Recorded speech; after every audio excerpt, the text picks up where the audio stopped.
Beneath the burning sun of the Sahara, along the banks of a river older than memory itself, lies a civilization carved in stone and silence.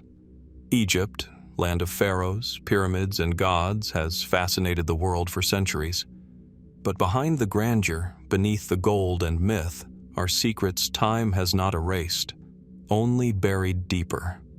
How did ancient engineers move multi-ton blocks with such precision that even modern tools struggle to replicate their work? What knowledge was lost with the burning of the ancient libraries or sealed away in tombs that were never meant to be opened?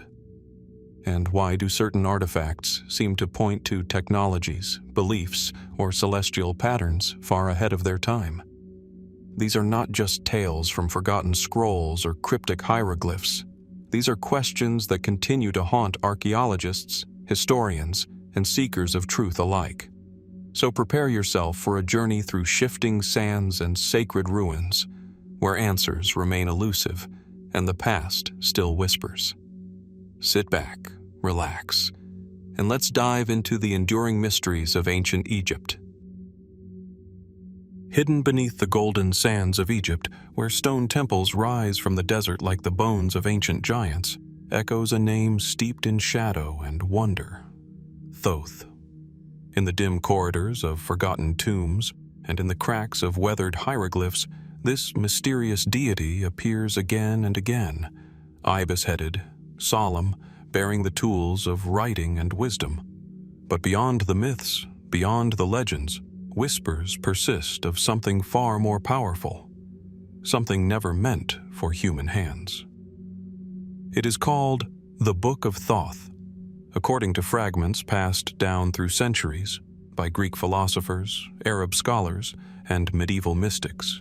The Book of Thoth was no ordinary manuscript.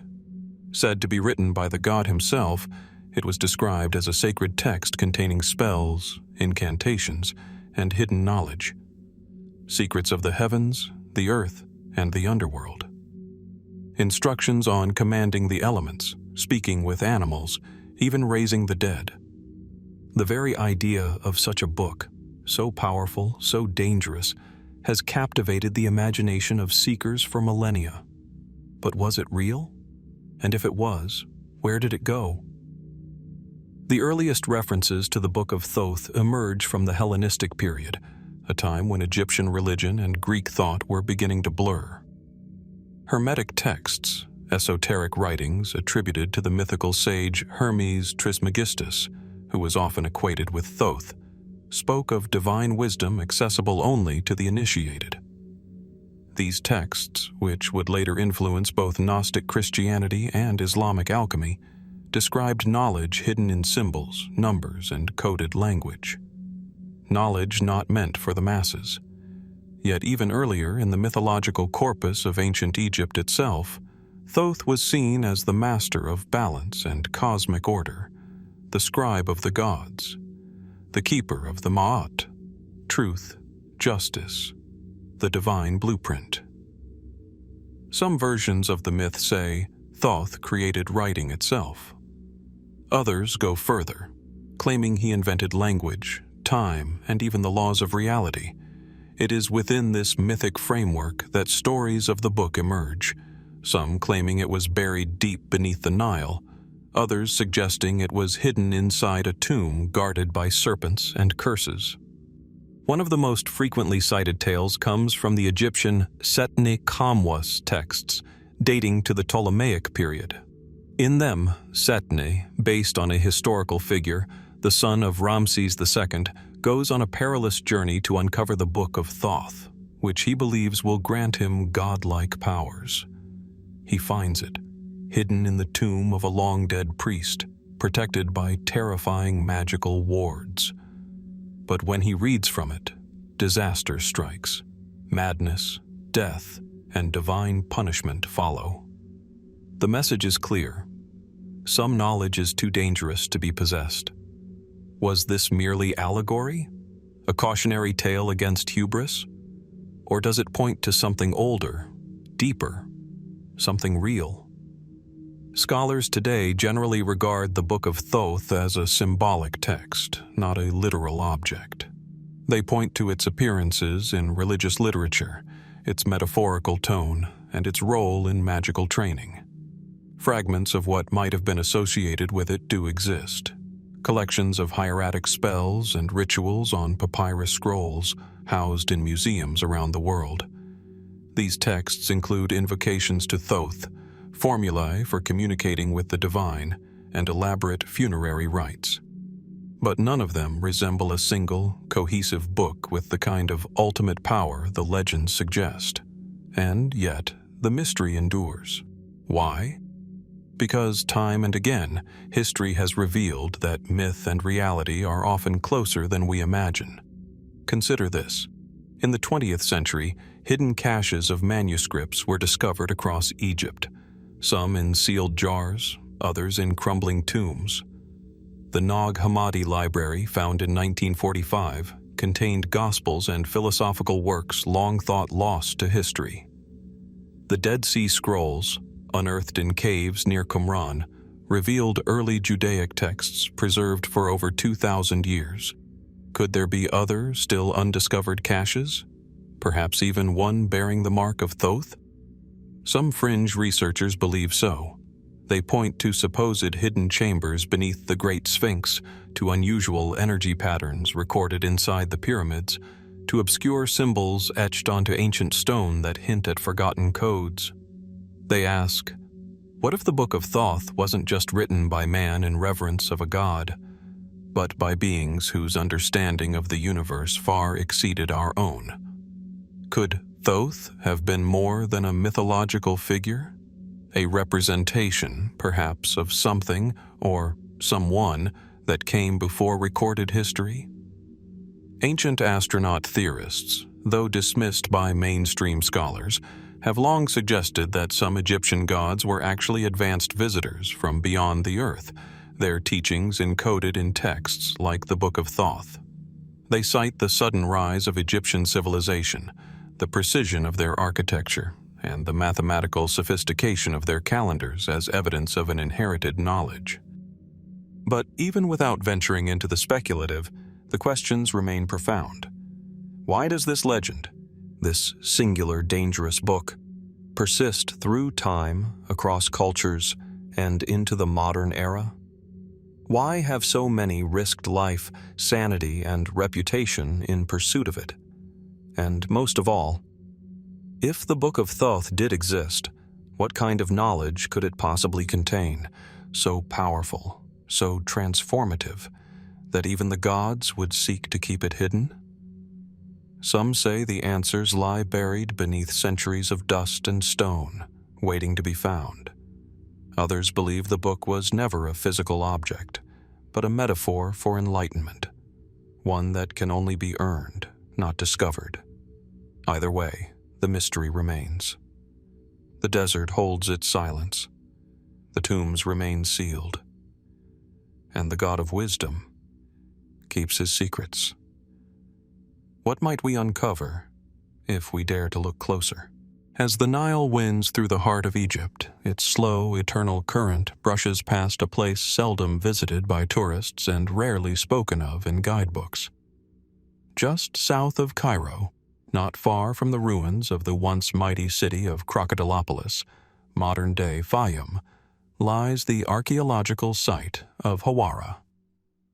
On the surface, it seems unremarkable.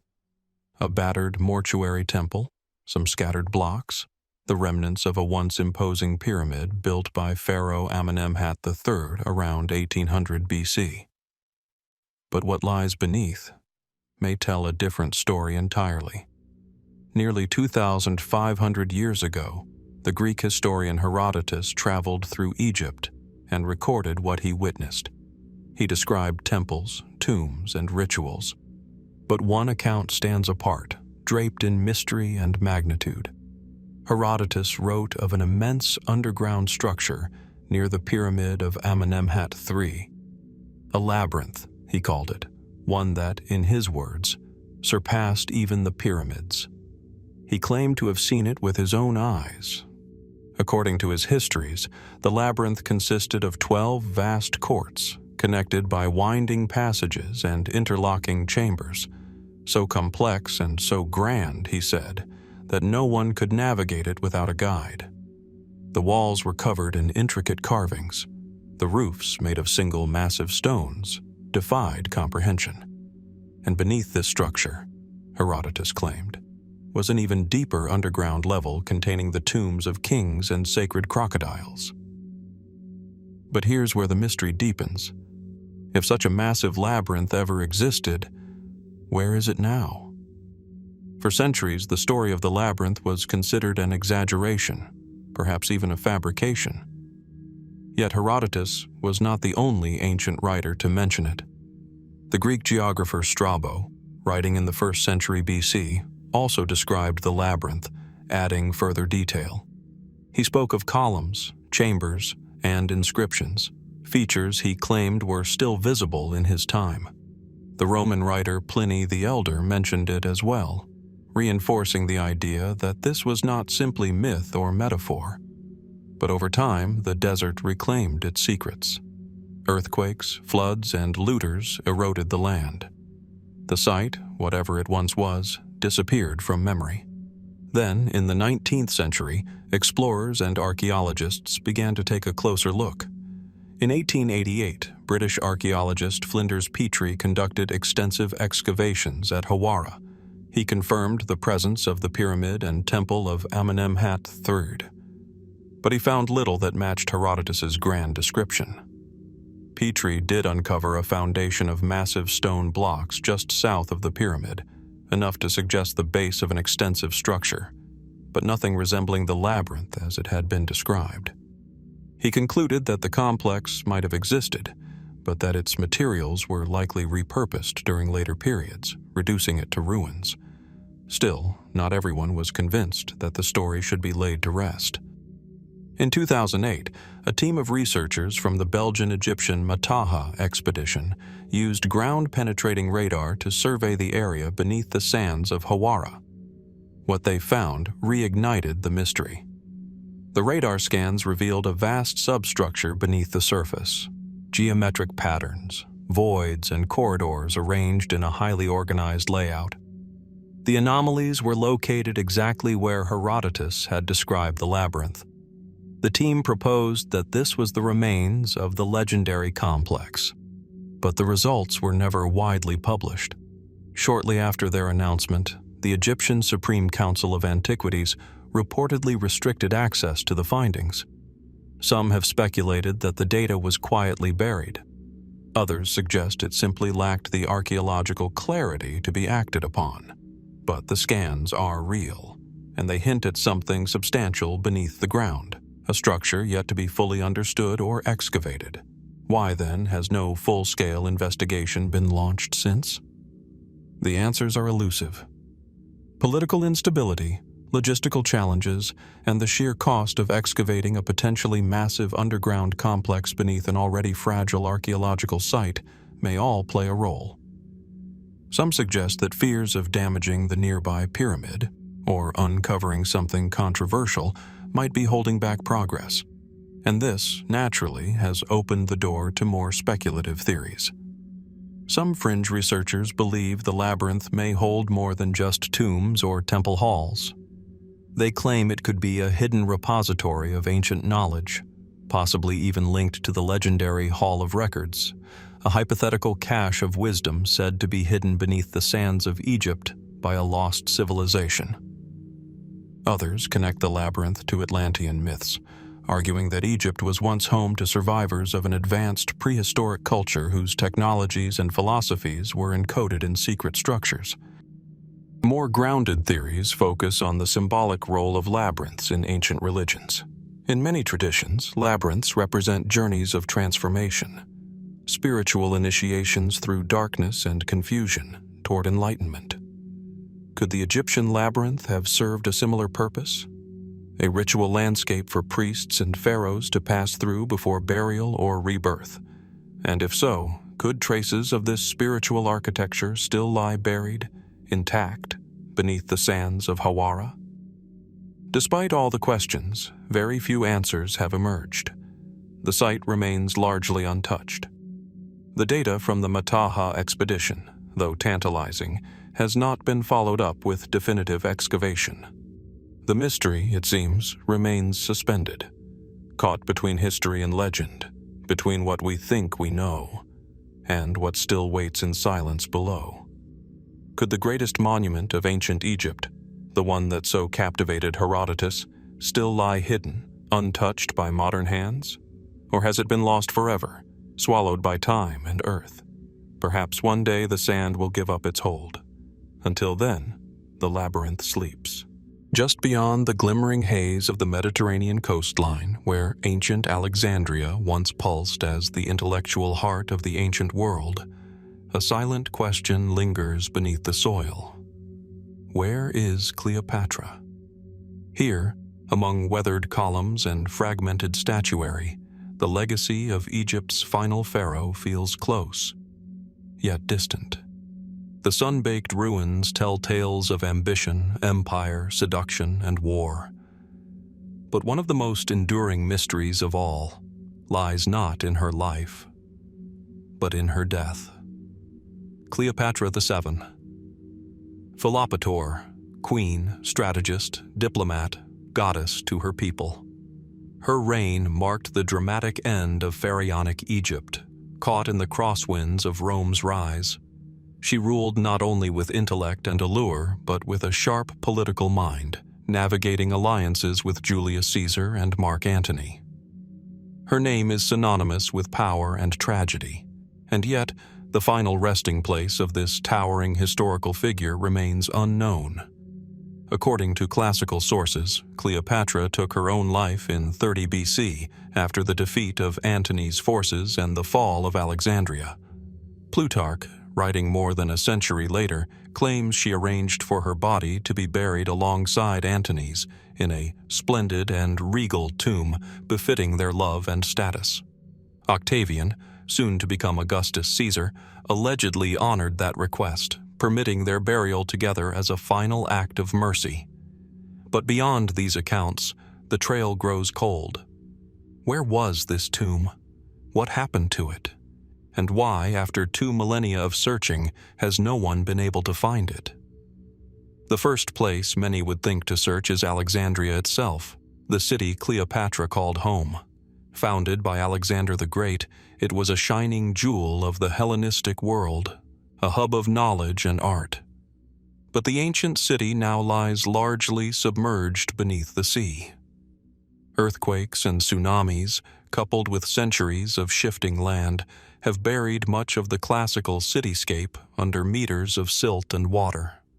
Marine archaeologists have, in recent decades, uncovered stunning remnants beneath Alexandria's harbor, sunken temples, sphinxes, and colossal statues that once adorned Cleopatra's palace complex on the island of Antirhodos. Could her tomb have been nearby, now lost to the sea?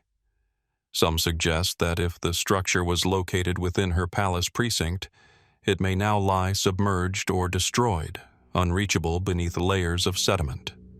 But not all researchers believe Cleopatra was buried in Alexandria at all.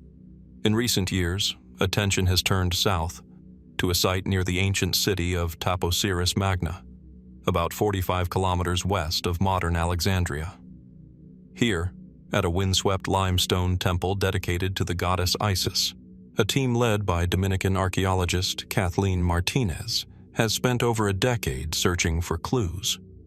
Martinez's theory is rooted in Cleopatra's identity as both ruler and religious figure. Cleopatra often aligned herself with Isis, the Egyptian mother goddess.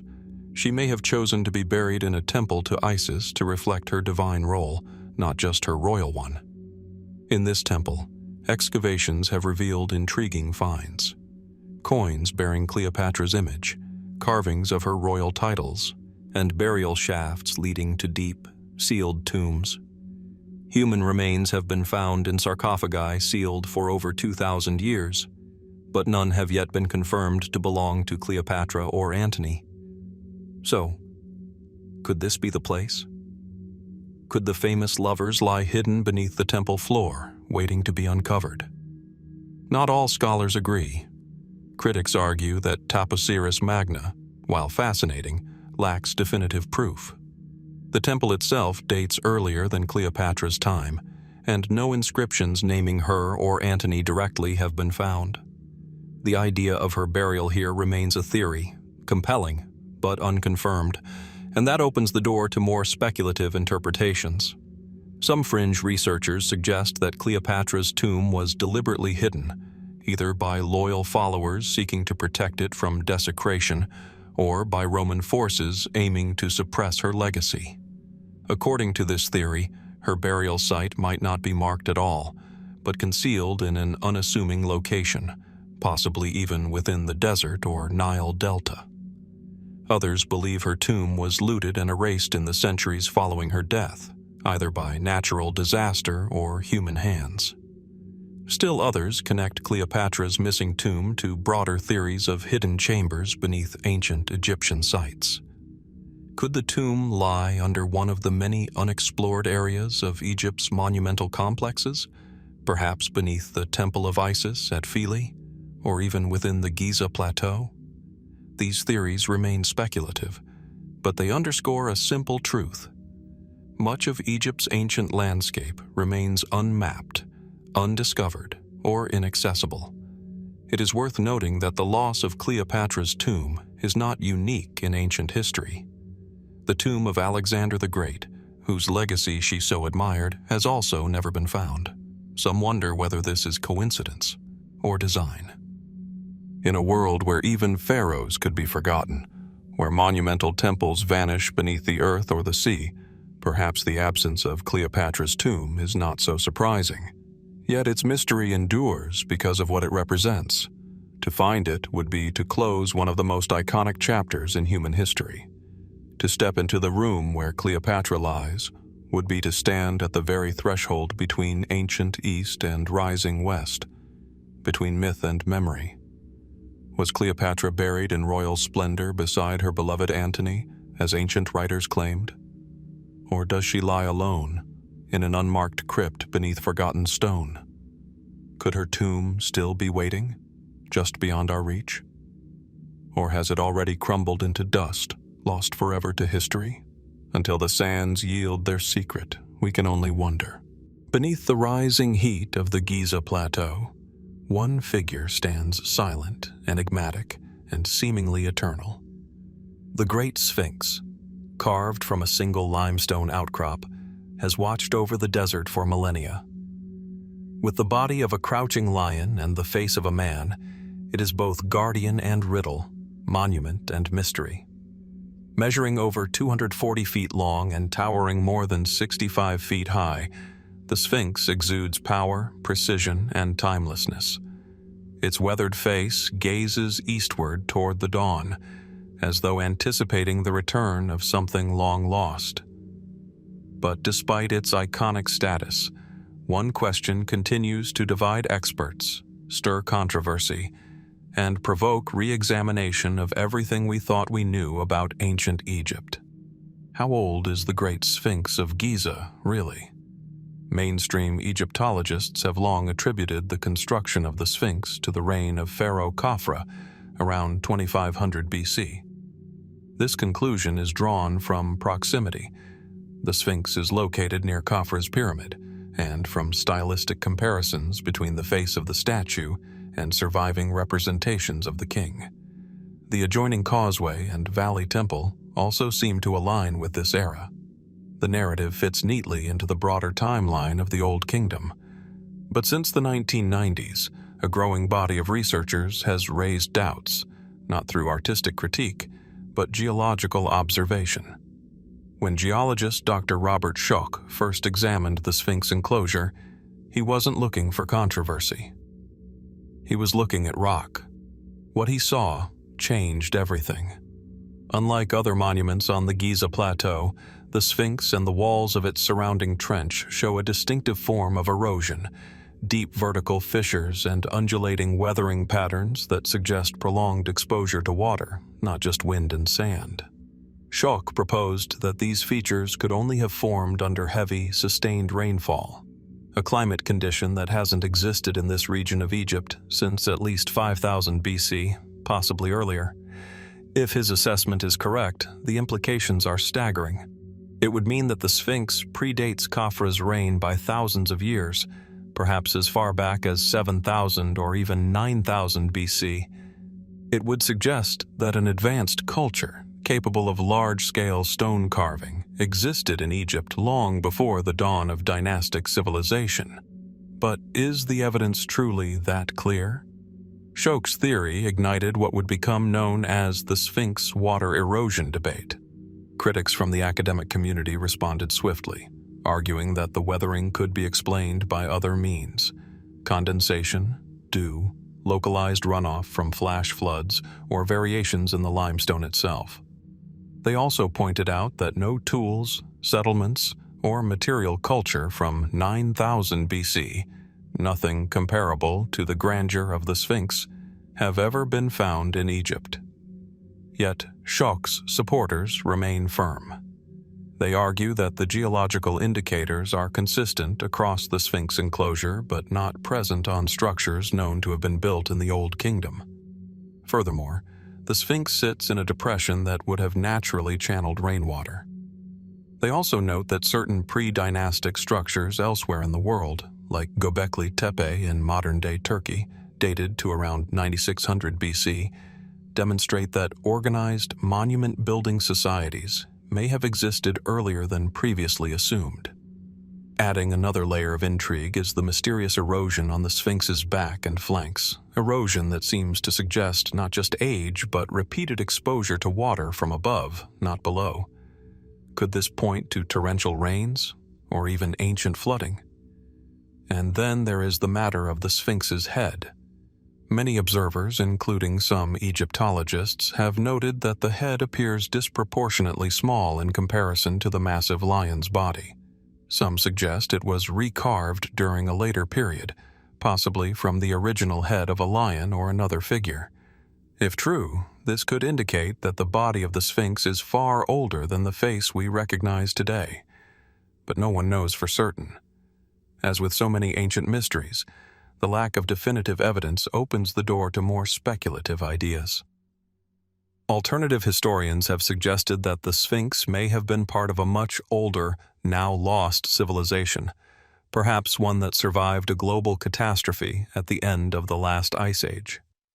Some associate it with the legendary Atlantis, or propose that it served as a marker for a much earlier flood cycle, preserved by a culture whose memory has since faded into myth. Others point to ancient Egyptian texts that speak of a time before the first kings, a mythical age called Zep Tepi, the first time, when gods ruled and great knowledge was passed down.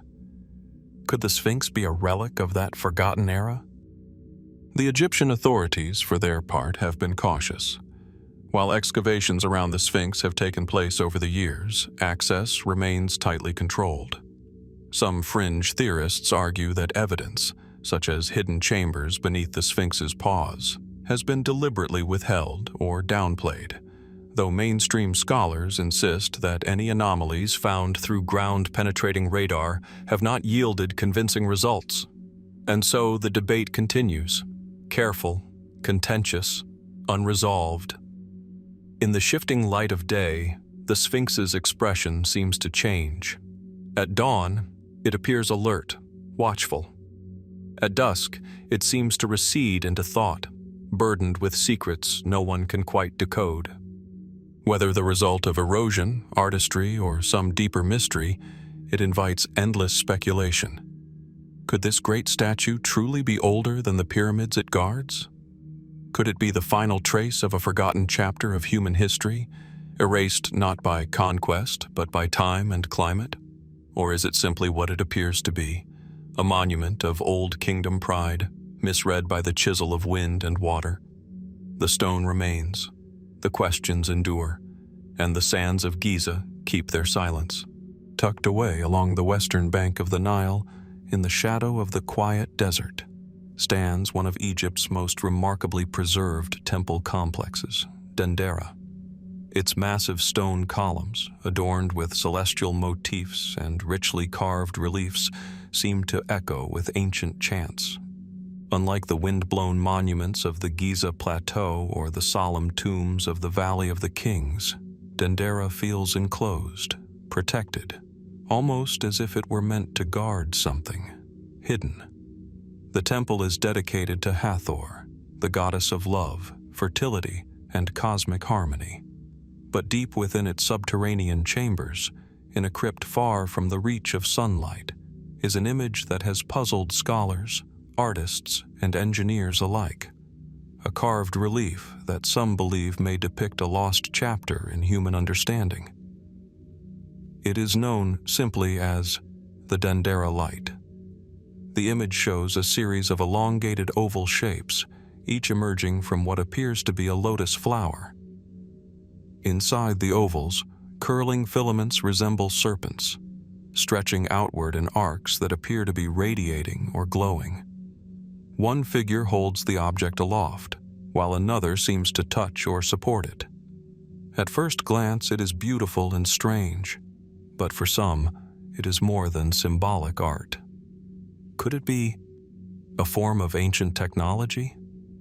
Traditional Egyptologists interpret the image through a mythological lens. The serpent emerging from the lotus is often seen as a representation of the Harsamtus, a composite deity linked to Horus and associated with rebirth. The lotus, a symbol of creation, and the serpent, a symbol of divine energy, come together to represent the cyclical nature of life and death, of light and darkness. The surrounding figures are understood to be priests or deities participating in a ritual. This explanation aligns with the general function of temple reliefs, sacred narratives encoded in visual language, meant to reinforce religious cosmology and social order. And yet, not everyone is convinced. In the 20th century, alternative theorists began to suggest a different reading, one not based in mythology, but in mechanics. To some, the Dendera relief bears an uncanny resemblance to a modern electrical device, a light bulb.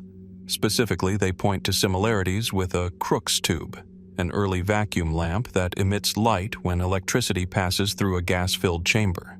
The coiled serpent is interpreted as a filament, the oval as a glass enclosure, and the lotus base as a kind of power source. The figures holding the devices? Technicians, or perhaps initiates using energy in a sacred, controlled environment. Skeptics argue that such interpretations rely on retroactive associations, seeing what we want to see in ancient imagery. There are no known writings from the time of Dendera, built largely during the Ptolemaic period, around 300 to 30 BC, that describe electrical devices, and no physical evidence of wires, generators, or power systems has ever been found in or near the site.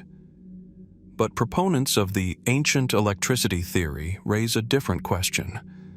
Could such knowledge have been tightly guarded, reserved for the priesthood, used only in specific rituals, and then lost? They point to the secrecy surrounding temple crypts, which were off-limits to the public and often sealed. Why go to such lengths to hide mere symbolic art? And there are additional curiosities. No soot has been found on the ceilings of deep tombs and temples, places where natural light could not reach. How were they lit during construction or decoration? Conventional theories suggest the use of polished copper mirrors or small oil lamps with soot-absorbing systems, but some argue this would be inefficient and difficult to manage over large surfaces. Could an unknown light source have been used? Others note the strange absence of technological progression. If the ancient Egyptians had access to even rudimentary electrical lighting, why is there no clear lineage of development? No simpler versions, no tools, no engineering blueprints. Did they develop this knowledge in isolation? Or is the Dendera relief an isolated case, either a symbolic accident or a preserved relic from an even earlier civilization? This leads to more speculative ideas. Some theorists suggest that the knowledge behind the so-called Dendera light may have come from a lost epoch, perhaps a forgotten culture that predates dynastic Egypt. Could echoes of advanced science, possibly handed down or rediscovered, have survived long enough to be encoded in sacred symbols. Others link the image to stories from ancient texts, like the Book of the Dead, which speak of divine lights, heavenly fire, and the radiance of Ra. Still more fringe voices suggest influence from non-terrestrial sources, beings who brought advanced knowledge to early humans and were later deified as gods. This idea, while controversial, continues to capture the imagination of those seeking explanations beyond the traditional historical framework. Yet the relief remains. Silent. Back in the shadowy chamber at Dendera, where the air feels still and thick with the scent of age, the carving waits. Its lines, preserved in quiet stone, defy easy explanation. Is it merely mythic allegory, an artistic flourish meant to illustrate a cosmic idea? Or is it something else, something we've forgotten how to understand? No definitive answers have emerged. No ancient light bulbs, no generators, no writings to confirm or deny the theories. Just a carved scene in an ancient crypt, and a debate that continues to flicker across the centuries. What then do we see when we look upon the Dendera light? A window into the symbolic world of ancient Egyptian theology, or the faint outline of a lost technology, misunderstood and misplaced in time? For now, it remains an enigma, bathed not in electricity, but in mystery. In the half-light of dawn, as the sun rises above the eastern horizon and casts golden rays across the Nile, the temples of ancient Egypt shimmer with a quiet majesty. Their carvings, etched deep into sandstone and limestone, glow softly, as if lit from within. Among these sacred spaces, beneath layers of hieroglyphs and mythic imagery, references emerge, not to kings or builders, but to beings older than pharaohs, beings known not by their lineage, but by their brilliance. They were called Aku, a term often translated as shining ones. The word appears throughout Egyptian religious texts, in the pyramid texts, the coffin texts, and the Book of the Dead. To the ancient Egyptians, Aku represented the blessed dead, luminous souls who had passed through the trials of the underworld and emerged transformed, immortal, radiant, and divine. But over time, this term also became associated with figures of mystery, entities who seemed to exist not only beyond death, but beyond time itself. Who were these shining ones? Ancestors? Gods? Or something altogether different? Mainstream scholars understand the Aku as a spiritual concept.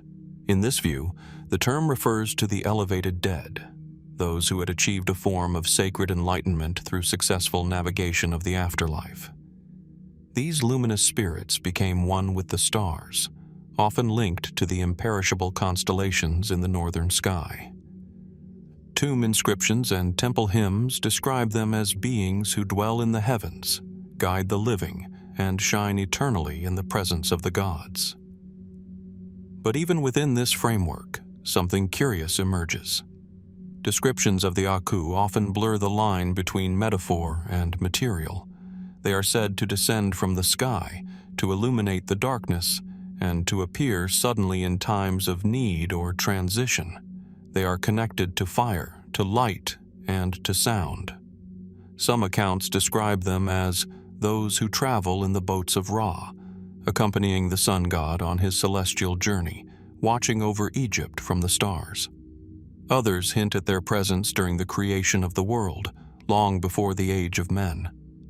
Why were they remembered with such reverence and awe?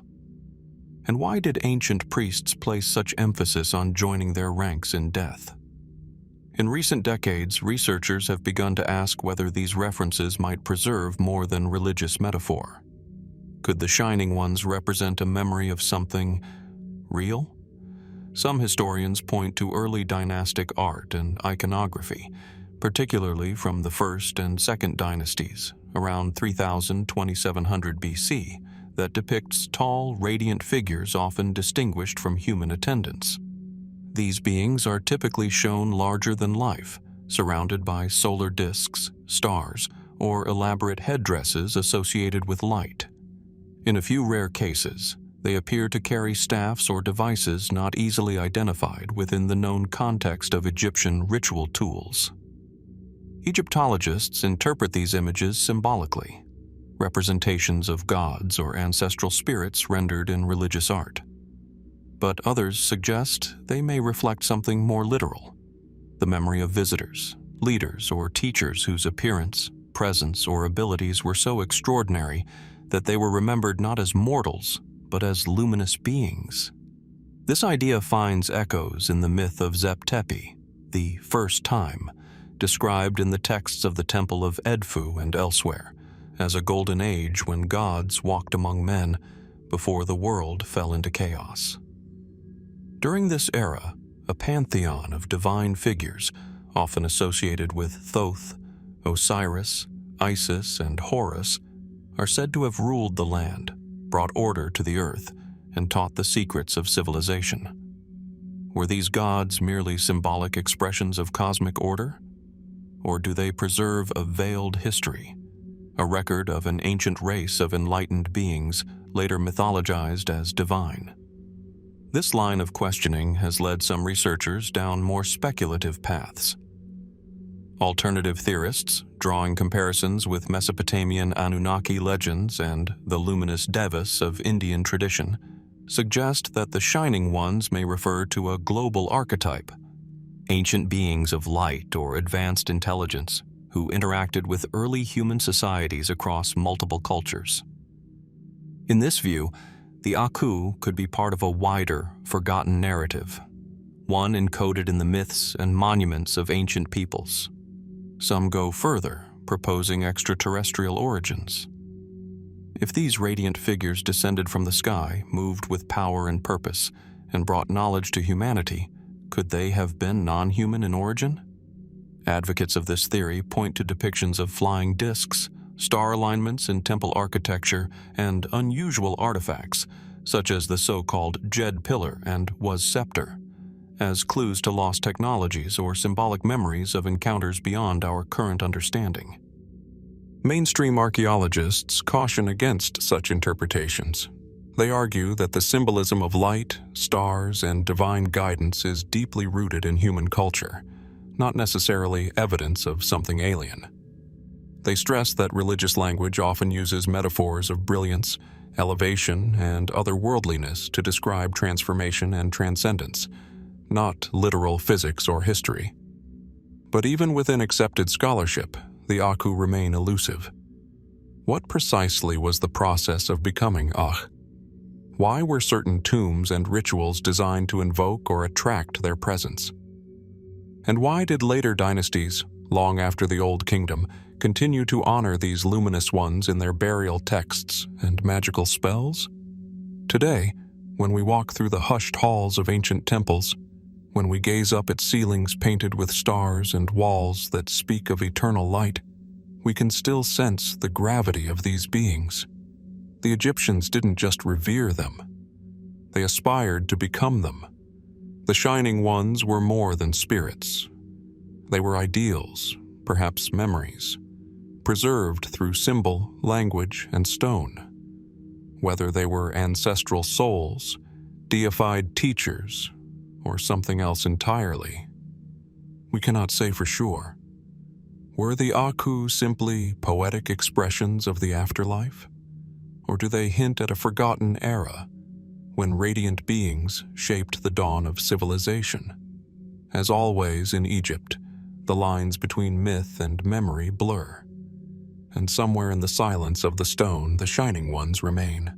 In the quiet stillness of Egypt's ancient temples, beneath towering pylons and rows of lotus-capped columns, there is a sense of frozen motion, as though something within the stone is waiting to stir. The air, thick with the scent of sandstone and heat, carries whispers of ceremony. Here, among the sacred halls of Karnak, Edfu, and Philae, the ancient Egyptians once conducted elaborate rituals that connected earth to sky, man to God. But amid the hymns and offerings, something more mechanical may have been at play, something so advanced, so unexpected, that it continues to puzzle historians and engineers alike.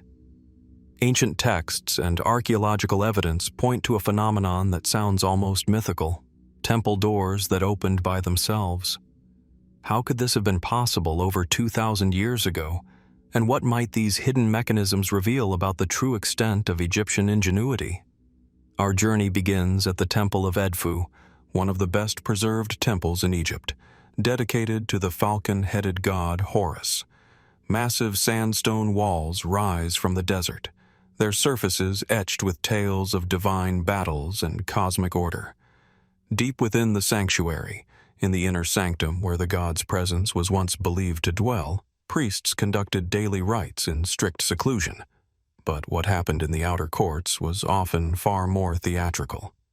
Ancient Greek historians, including Heron of Alexandria, a scholar active in the 1st century AD, recorded astonishing accounts of temple doors that opened without physical contact. To ordinary worshippers, it may have seemed like the work of the gods themselves, a demonstration of divine power manifesting in stone and flame. Heron described mechanisms that used fire, water, and air pressure to automate movement. In one of his surviving texts, Pneumatica, he outlines a design in which lighting a fire on an altar causes air to heat, expand, and travel through hidden tubes, displacing water and activating counterweights. The result? Heavy bronze or wooden temple doors that slowly and dramatically swing open without a single human hand. But here lies the deeper mystery. Heron's descriptions are from the Greco-Roman period, centuries after Egypt's most iconic temples were built. Was he documenting only the science of his time, or preserving techniques already in use by Egyptian priests? Could such hydraulic or pneumatic technologies have existed earlier than traditionally believed? Mainstream scholars are cautious. While Heron's writings are valuable, they come from a period when Greek science had begun to flourish under Hellenistic rule. The Ptolemies, who ruled Egypt after Alexander the Great, encouraged scholarship and engineering. It's entirely possible that temples of this era incorporated showmanship and mechanical marvels as part of their rituals, tools for reinforcing belief and awe. And yet, scattered clues suggest a longer lineage of technological experimentation. Some temple doorways, including those at Karnak and Luxor, contain grooves and sockets that hint at mechanical fittings now lost to time. Metal door pivots embedded in stone thresholds show a sophistication in design and construction. Other temple complexes contain recessed channels, seemingly for guiding or anchoring components, not merely architectural, but perhaps functional. Could these features have once supported counterweights, pulleys, or levers?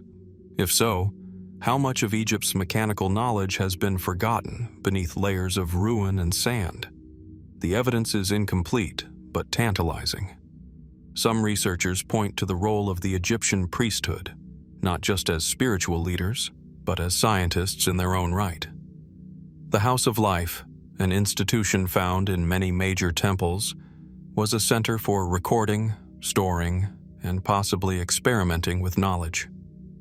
Within its walls, priests studied astronomy, medicine, mathematics, and perhaps engineering. If mechanical temple doors were used in religious rituals, they may have served more than theatrical function. In a society where the divine and the material were tightly woven, such devices could have reinforced the illusion of godly intervention, doorways responding to fire, light, or sound, as if stirred by unseen forces. But not everyone agrees this was merely psychological theater. Fringe theorists suggest that such mechanisms might reflect an inheritance of far older knowledge, technologies preserved from a forgotten era, perhaps handed down through generations of initiates. Could the priesthood have guarded knowledge of advanced mechanics, used only within the sacred sphere? And if so, how much has been lost in the transitions from one dynasty to the next, from one conqueror to another? A few even suggest that these hidden systems could point to interactions with advanced civilizations, whether terrestrial or not. The idea remains controversial, lacking hard evidence, Yet it stems from a simple and persistent question. How did ancient builders, with no known motors or complex machinery, create such precise, responsive devices? One final piece of the puzzle lies in the symbolic meaning of doors themselves. In Egyptian religious thinking, the temple was not just a building. It was a miniature cosmos. Every room, corridor, and threshold held symbolic weight. Doors marked transitions not just between spaces, but between states of being, from the mortal to the divine, from the seen to the unseen. To cause a temple door to open of its own accord at a precise moment in full view of the faithful was to reenact the passage of the gods into the world of men. Perhaps, in the end, the mystery is not merely mechanical, but philosophical. Were these doors signs of a lost science, or expressions of spiritual theater wrapped in the language of awe? Do they hint at a deeper, forgotten understanding of nature, pressure, and force? Or is it possible that ancient Egyptian knowledge stretched further than we imagine, hidden in the quiet movement of stone and flame? The doors may no longer open, but the questions remain wide open. In the dusky chambers of the Temple of Hathor at Dendera, time seems to pause. The air hangs heavy with stillness, broken only by the soft shuffle of sand underfoot. Columns rise like stone papyrus stalks into darkness, their surfaces wrapped in celestial hymns. And there, above one of the inner sanctuaries, carved into the ceiling with astonishing intricacy, lies one of the most debated and mysterious artifacts of ancient Egypt, the Dendera Zodiac, a circular relief measuring over 6 feet in diameter, adorned the ceiling of a chapel once used to honor Osiris. At first glance, it appears as an artistic rendering of the sky, but a closer look reveals something far more complex. Encircled in the heavens are recognizable symbols: the ram of Aries, the scorpion of Scorpio, the bull of Taurus, the twins of Gemini. Alongside them, Egyptian deities and figures move through constellations, boats, and orbits, locked together in a cosmic dance carved in stone. But what is this celestial map really telling us? Is it simply a religious calendar? A tool for agricultural timing? Or could it be something far more profound? A key to a forgotten timeline? Mainstream Egyptologists date the zodiac ceiling to the Greco-Roman period, roughly between 50 and 30 BC, during the final centuries of ancient Egypt's native tradition. This era saw a merging of Egyptian and Hellenistic knowledge, fueled by centuries of interaction with Greek thinkers and astronomers. In this view, the Dendera zodiac is understood as a fusion of Egyptian religious symbolism and Babylonian Greek astronomical knowledge. Indeed, many of the constellations resemble those found in the classical Western zodiac. The presence of familiar signs, Leo, Pisces, Aquarius, seems to confirm the influence of Babylonian star maps, adapted through the lens of Egyptian theology. The ceiling likely functioned as an astronomical and astrological chart, used to track the movement of celestial bodies and mark sacred occasions aligned with the agricultural calendar and religious festivals. But even within this accepted explanation, questions remain. Why is the zodiac presented in circular form when most Egyptian astronomical depictions were linear? Why are certain figures, like the Sphinx or the jackal-headed Anubis, paired with planetary bodies? And most curiously of all, what exactly is the date encoded within its design? Some scholars argue that the zodiac references specific planetary alignments and solar-lunar cycles that can be matched to the spring equinox of 50 BC. But alternative interpretations suggest dates that are thousands of years older, perhaps pointing to 2000 BC or even earlier. Could the Dendera zodiac be preserving astronomical knowledge that far predates the era in which it was carved? These questions have drawn the attention of more speculative thinkers. Some alternative researchers propose that the Dendera zodiac is not just a star chart, but a time code, a map of the heavens as they appeared at a very specific point in Earth's long history, one that may not correspond to the temple's construction at all. They point to the concept of the precession of the equinoxes, a slow, cyclical wobble in Earth's rotational axis that causes the position of the stars to shift over a period of roughly 26,000 years. If the zodiac encodes such precessional data, it could represent a snapshot of the sky from a far more ancient epoch. This leads some to suggest that the builders of the Dendera ceiling were not merely artists or astronomers, but custodians of ancient knowledge passed down through generations, perhaps originating in a forgotten civilization lost to history. A civilization that understood the movement of stars with a precision long thought impossible for the ancient world. Could the Dendera zodiac be a remnant of that deeper time? The intrigue deepens when one considers how the artifact was treated in later centuries.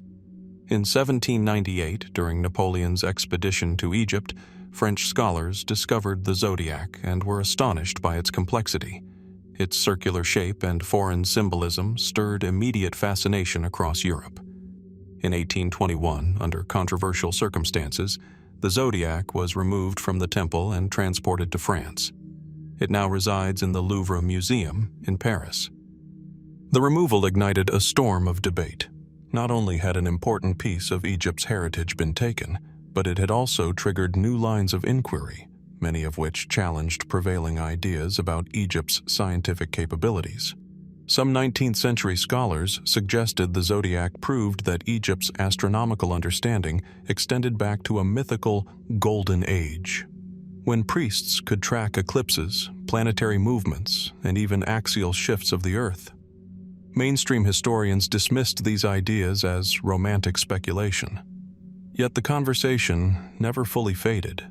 Today, with advances in archaeoastronomy and digital modeling, some researchers have revisited the Dendera zodiac, attempting to match its planetary configurations to specific dates in history. The results vary, depending on methodology and interpretation, but continue to stir uncertainty about the relief's true purpose and origin. Is it simply a beautiful relic of syncretic religion and science? Or is it a window into a much older understanding of time, space, and celestial order?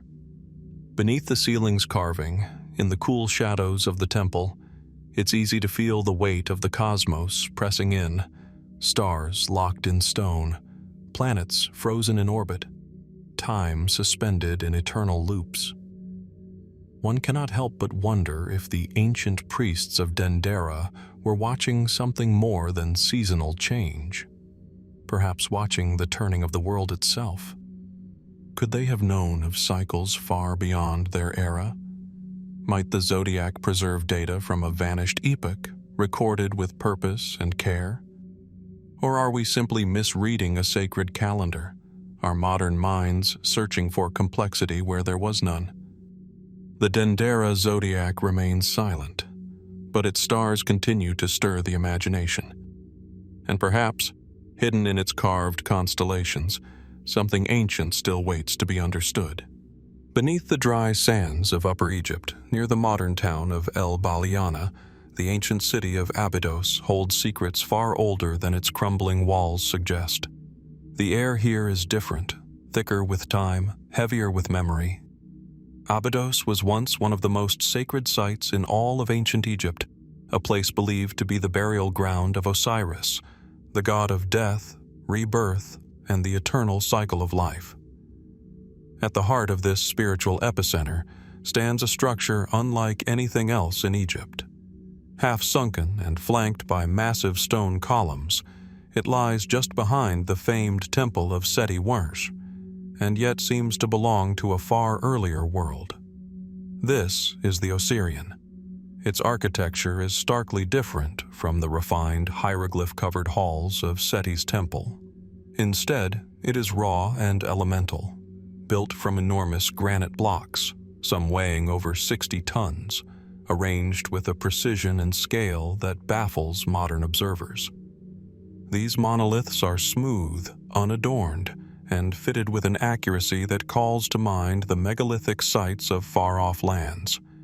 At the center lies a sunken stone basin, once filled with water, flanked by massive pillars standing in silence. Who built this place? And more curiously, when? Mainstream Egyptology holds that the Osirion was constructed during the reign of Pharaoh Seti I in the 13th century BC, as part of his extensive building projects at Abydos. It's said to be a cenotaph, an empty tomb, symbolically linked to the god Osiris, whose mythic dismemberment and resurrection were central to Egyptian belief in the afterlife. Seti's temple is filled with beautifully carved reliefs, sacred texts, and ceremonial chambers. It ends abruptly at the rear, where a stone gateway descends into the Osirion below, almost like a doorway to another age. But this is where the mystery deepens. Unlike the refined sandstone used in Seti's temple, the Osirion is built from rose-colored granite, quarried hundreds of miles to the south in Aswan. The construction style is stark and megalithic, with no inscriptions or decorative elements. The stones are not shaped like bricks, but rather great monoliths, set together in a way that resembles the foundation walls at Peru's Sacsayhuaman, or the platform of Baalbek in Lebanon.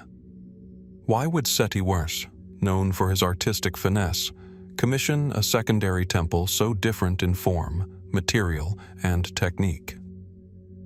Some scholars have suggested that Seti did not build the Osirion at all, but rather discovered it and built his own temple nearby, aligning it symbolically with an older sacred structure. The idea is not without precedent. Egyptian rulers frequently appropriated older monuments, restoring or repurposing them to link themselves to a deeper legacy. If the Osirion predates Seti's reign, by how long? The mystery only grows when we consider the water. The Osirion sits several meters below the surrounding temple complex, and for much of the year, it is partially flooded by groundwater. This perpetual presence of water, whether symbolic or accidental, has led some researchers to associate the Osirion with a kind of ritual pool of creation, an idea echoed in Egyptian cosmology, where the primeval mound first rose from the cosmic waters of Nun. But why would such a heavy, technically challenging structure be built in such a flood-prone depression? Was the water intentional, a necessary component of its original function, or did later builders not fully understand the environment? Curiously, the only inscriptions within the Osirion appear on a later edition, a small chamber known as the King List Room, where Seti I recorded a chronological list of pharaohs from Egypt's earliest dynasties. Yet this chamber is built of smaller stone blocks, and its decorative style clearly contrasts with the Osirion's core. It raises a compelling possibility that Seti sought to anchor his temple in an ancient site already held sacred, aligning his rule with a far older tradition. Alternative theorists have long speculated about the true origins of the Osirion. Some believe it is a remnant of an antediluvian civilization, perhaps dating back to 10,000 BC or earlier, constructed during an age of forgotten knowledge. They point to the erosion patterns on some of the stone surfaces, suggesting a long exposure to water and weather, well beyond the arid conditions that have prevailed in Egypt for the last several millennia. Could the Osirion be far older than conventional timelines suggest? Is it part of a pre-dynastic legacy, built by unknown hands and later absorbed into the religious framework of ancient Egypt? Others draw comparisons to the so-called Hall of Records, a mythical library of ancient knowledge rumored to lie beneath the sands near the Sphinx or in other sacred sites like Abydos. If such knowledge ever existed, could the Osirion have been a repository of forgotten wisdom, hidden in plain sight? Even more fringe theories link the structure to advanced technology or non-terrestrial intervention, pointing to the enormous size of the blocks and the precision of their placement as evidence of tools or knowledge lost to history. While these ideas remain speculative, they reflect a persistent question. How did ancient builders manage such engineering feats with no evidence of cranes, pulleys, or sophisticated lifting mechanisms? Today, the Osirion remains partially submerged and largely closed to the public. Its quiet halls echo not with answers, but with questions. Without inscriptions, without a clear construction date, and with a style that defies easy classification, it stands as a riddle embedded in stone. Why build such a place at all, massive, hidden, unadorned? What purpose did it serve in a culture that left so few things unexplained? Was it a temple, a tomb, a symbolic portal to the afterlife, or something else entirely? And if the Osirion truly predates Seti Wars, then what does that say about the deeper layers of Egyptian history, the ones yet to be unearthed? Beneath the sands of Abydos, the past sleeps in granite silence. But in that silence, the Osirion continues to whisper, not answers, but possibilities. In the heart of the Egyptian Museum in Cairo, surrounded by the solemn gaze of ancient statuary and relics, there stands a figure unlike any other pharaoh. Towering yet oddly fragile, adorned with the regal symbols of kingship, yet bearing features that defy artistic norms. This is Akhenaten, the heretic king, whose image continues to stir debate, wonder, and controversy more than 3,300 years after his rule. His face is elongated, with narrow eyes and full, almost feminine lips.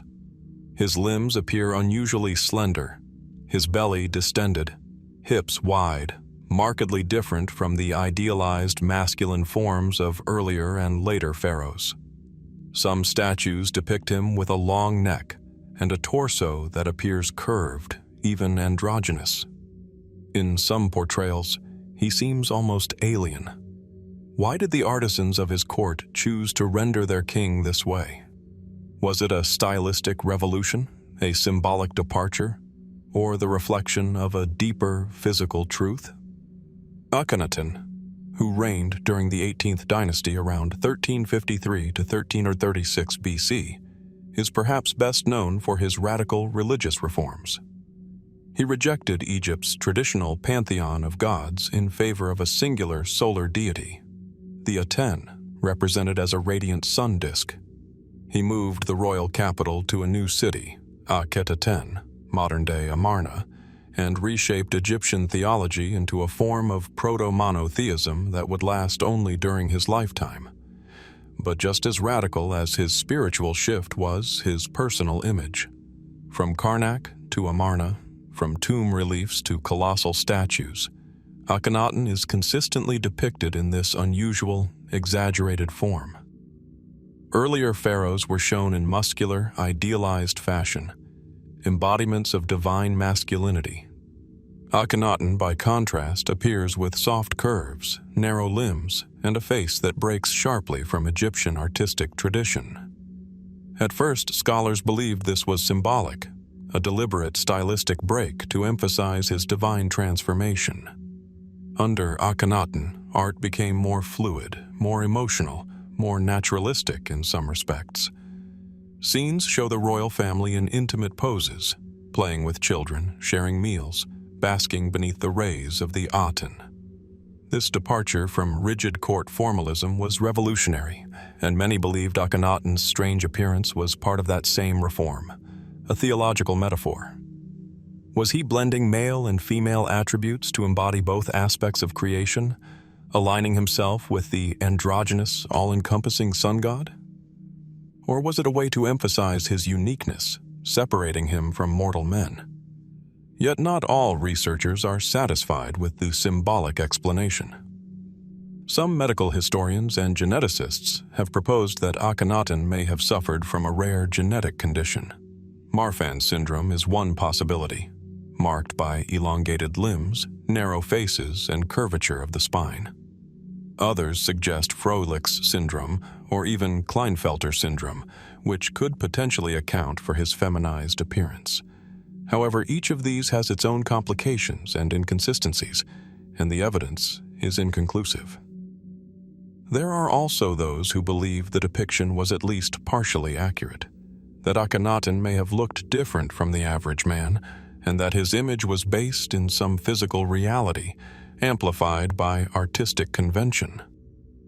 But without confirmed remains, definitive answers are elusive. The identity of Akhenaten's mummy is itself a matter of debate. While a skeleton found in tomb KV55 in the Valley of the Kings is believed by many to be his, the remains are heavily damaged, and their exact identification is still contested.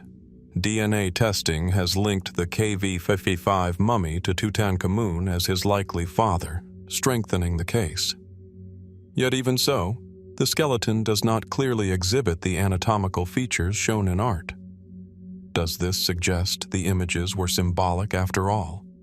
Or has time, tomb robbers, and erosion erased the final clues to this physical enigma? From a more speculative angle, some alternative theorists propose that Akhenaten's unique features and the dramatic cultural shift he led may point to something even more mysterious. Some have asked whether his striking form suggests contact with knowledge or beings beyond our known history. His monotheistic devotion to the sun, his isolated capital, and his radical departure from Egyptian tradition have fueled ideas that he was influenced by something far outside the usual framework of the ancient world. A few have even gone as far as suggesting extraterrestrial influence, pointing to his elongated skull, almond-shaped eyes, and departure from human norms as evidence of otherworldly heritage. This theory, though widely criticized and unsupported by concrete evidence, persists in the realm of fringe archaeology and reflects a broader curiosity. Why was Akhenaten so profoundly different? There is also the question of what happened after his death. The backlash was swift and total. Akhenaten's name was erased from king lists. His city was abandoned. His religious reforms were reversed. Art returned to its earlier forms. It was as if Egypt itself sought to forget him, and with that, much of the truth surrounding his life vanished. What was it about his rule, his image, and his beliefs that so unsettled the world around him? In the ruins of Amarna, wind whispers across broken columns and sun-bleached stone. Little remains of the city Akhenaten built for the Aten, a city meant to celebrate the radiant order of the universe. His vision was not just theological, it was artistic, political, and deeply personal. Yet his likeness still stands, carved in granite and limestone, staring forward with that strange, serene expression. Neither fully man nor fully divine, something else entirely. Was Akhenaten a misunderstood reformer, centuries ahead of his time, a ruler with a rare condition, mythologized through symbolism, or a figure whose very existence challenges our understanding of ancient history? His proportions remain an enigma, drawn by the hands of his own artisans, shaped by belief, biology, or something more. The mystery continues not in what we know, but in what still escapes us. And so we are left with a question. What truth lies behind the face of the heretic king? And what, even now, does he keep hidden beneath the sunlit gaze of the Aten? In the dim, dust-choked silence of the Valley of the Kings, the tomb of Tutankhamun, KV62, lay untouched for over 3,000 years. When British archaeologist Howard Carter peered through a small hole in 1922 and famously whispered, "Yes, wonderful things," he was gazing upon a treasure trove beyond imagination. Gold-covered shrines, chariots, statues, and intricately crafted ornaments, all buried with a boy king who reigned for less than a decade. Among the many dazzling objects discovered within the tomb, one item stood out, not for its grandeur but for its mystery. Resting beside the young pharaoh's mummified body, sheathed in a finely decorated scabbard, was a dagger. Its blade, unlike the bronze and gold artifacts that surrounded it, was made of iron, dark, smooth, and unmistakably metallic. A dagger of iron, forged over 1,300 years before the Iron Age truly began in Egypt. How could such a tool exist in Tutankhamun's time? And more puzzling still, where did the iron come from? The dagger itself is beautifully crafted. Its hilt is of gold, decorated with crystal and inlaid with intricate designs, fitting for a king. The blade, however, is what continues to baffle researchers.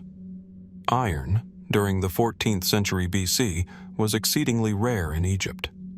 Bronze was the metal of choice for tools and weapons, while iron remained largely unknown, and when found, it was often misunderstood or regarded as a material of the gods. For years, scholars suspected the dagger might have come from a foreign land, perhaps gifted from another royal court. Its craftsmanship and materials suggested prestige, but this alone did not explain the source of the iron. In 2016, a detailed scientific analysis confirmed what many had speculated for decades. The blade contains high levels of nickel and cobalt, markers consistent with meteoritic iron. In other words, the metal came from space. Meteoric iron is exceptionally rare. When it does fall to Earth, it often does so in isolated, scattered fragments.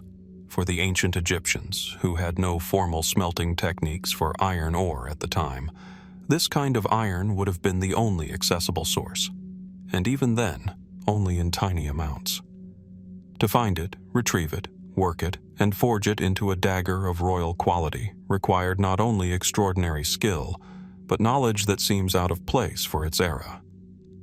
Ancient texts and later Greek sources occasionally mention iron from the sky, a poetic description that we now know to be more literal than mythic.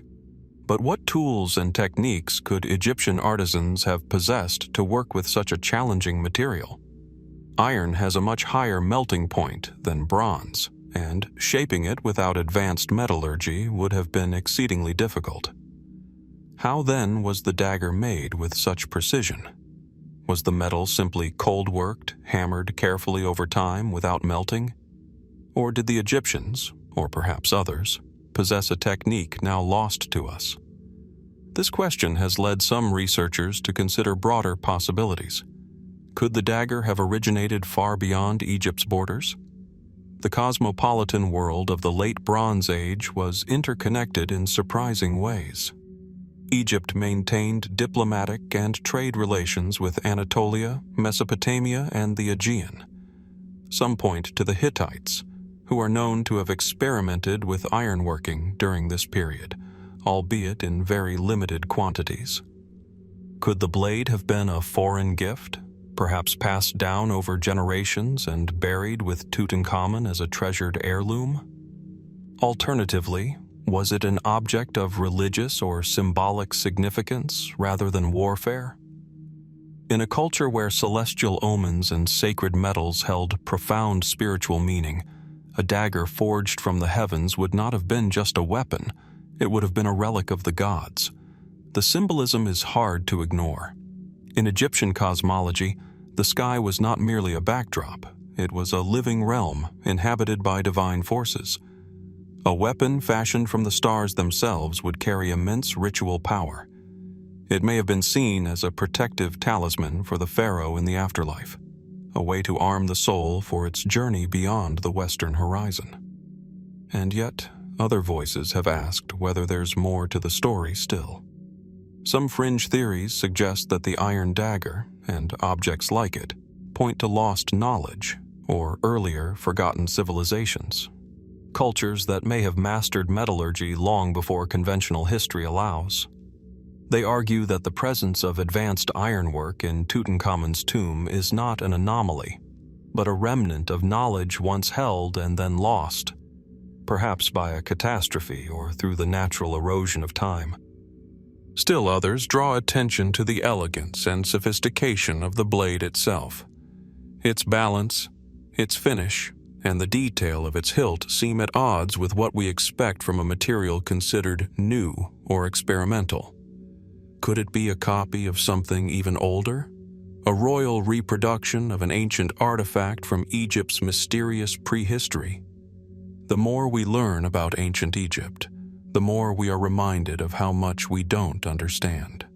Time and again, the evidence in stone, in gold, and now, apparently, in iron, hints at layers of knowledge hidden just beneath the surface. Today, the dagger rests in a controlled environment, far from the dry tomb where it lay undisturbed for millennia. And while we now know it came from a meteorite, the deeper mystery remains. How did a Bronze Age society turn celestial debris into a royal weapon of such sophistication? Was it a rare feat, achieved once by sheer ingenuity and circumstance? Or was it part of a broader, forgotten tradition, one that vanished, like so many other pieces of Egypt's enigmatic past? As we continue to examine the treasures of Tutankhamun's tomb, the dagger reminds us that not all mysteries are buried in the sands. Some are forged in fire and fall from the sky. In a quiet, climate-controlled room of the Neues Museum in Berlin, a single artifact draws more attention than any other. Encased in glass, bathed in soft light, the painted limestone bust of Queen Nefertiti gazes forward with an almost lifelike serenity. Her long, elegant neck rises beneath the iconic blue crown, her features exquisitely symmetrical, lips poised in a calm half-smile, eyes outlined in kohl. Over 3,000 years old, this portrait has become one of the most recognizable images of ancient Egypt. And yet, while her likeness is familiar, the fate of the woman behind the sculpture remains one of Egyptology's most haunting mysteries. Nefertiti, the beautiful one has come, was not merely a queen consort. She was a powerful figure in her own right, depicted alongside Pharaoh Akhenaten in nearly equal stature, performing rituals, receiving tribute, and worshipping the sun disk Aten. In an age when women rarely held such visibility in official art, Nefertiti's prominence is striking. And then, she vanishes. Nefertiti first appears in the historical record around 1350 BC, during the early years of Akhenaten's reign. Together, they ruled during one of Egypt's most turbulent and experimental periods. Akhenaten's radical religious revolution, abandoning the traditional gods of Egypt in favor of monotheistic worship of the Aten, upended centuries of belief and practice. The royal couple relocated the capital from Thebes to a new city, Akhenaten, now known as Amarna, where they attempted to reshape society in the image of their new faith. Within this sacred city, Nefertiti was not a mere decorative figure. Reliefs show her smiting enemies, distributing gifts, and standing shoulder to shoulder with the pharaoh beneath the rays of the Aten. She bore at least 6 daughters, some of whom may have later married her own stepson, Tutankhamun. Her image was ubiquitous, her name widely inscribed. Then, sometime around the 12th or 14th year of Akhenaten's reign, her name disappears from the historical record. Why? Did she die? Was she exiled? Or did she become someone else? Theories abound. One traditional explanation is that Nefertiti simply died of natural causes, perhaps during childbirth or from illness, and her memory was gradually eclipsed by the political chaos of the time. This is plausible, but if she died, why are there no records of her burial? No confirmed tomb? No funerary inscriptions? No mourning scenes in the Amarna art that had so meticulously chronicled royal life up to that point? The absence is conspicuous. In ancient Egypt, even minor royals were typically given elaborate burials and remembered through inscriptions. For someone of Nefertiti's stature to vanish without a trace defies the conventions of her time. This has led some scholars to propose a far more provocative idea, that Nefertiti did not disappear, but transformed. A number of Egyptologists believe that Nefertiti may have adopted a new identity, possibly ruling as pharaoh in her own right under the name Nefer-Neferuaten, or perhaps even as the enigmatic Smenkhkare. Both of these figures emerge in the final years of the Amarna period, shrouded in ambiguity. Their identities, titles, and relationships to Akhenaten and Tutankhamun remain unclear. Some inscriptions seem to reference a female ruler using male titles, perhaps indicating a queen who had assumed the throne as king. Could Nefertiti have seized power after Akhenaten's death? Could she have ruled Egypt, briefly, and perhaps controversially, before being erased from history by those who came after? Others suggest an even stranger possibility. If Nefertiti ruled as a pharaoh, why are there so few monuments bearing her new name? Some suggest deliberate erasure. After the fall of the Amarna regime and the return to traditional religion under Tutankhamun, efforts were made to dismantle the legacy of Akhenaten and his closest allies. Temples were defaced, names were chiseled out. The city of Akhenaten was abandoned and left to decay in the desert.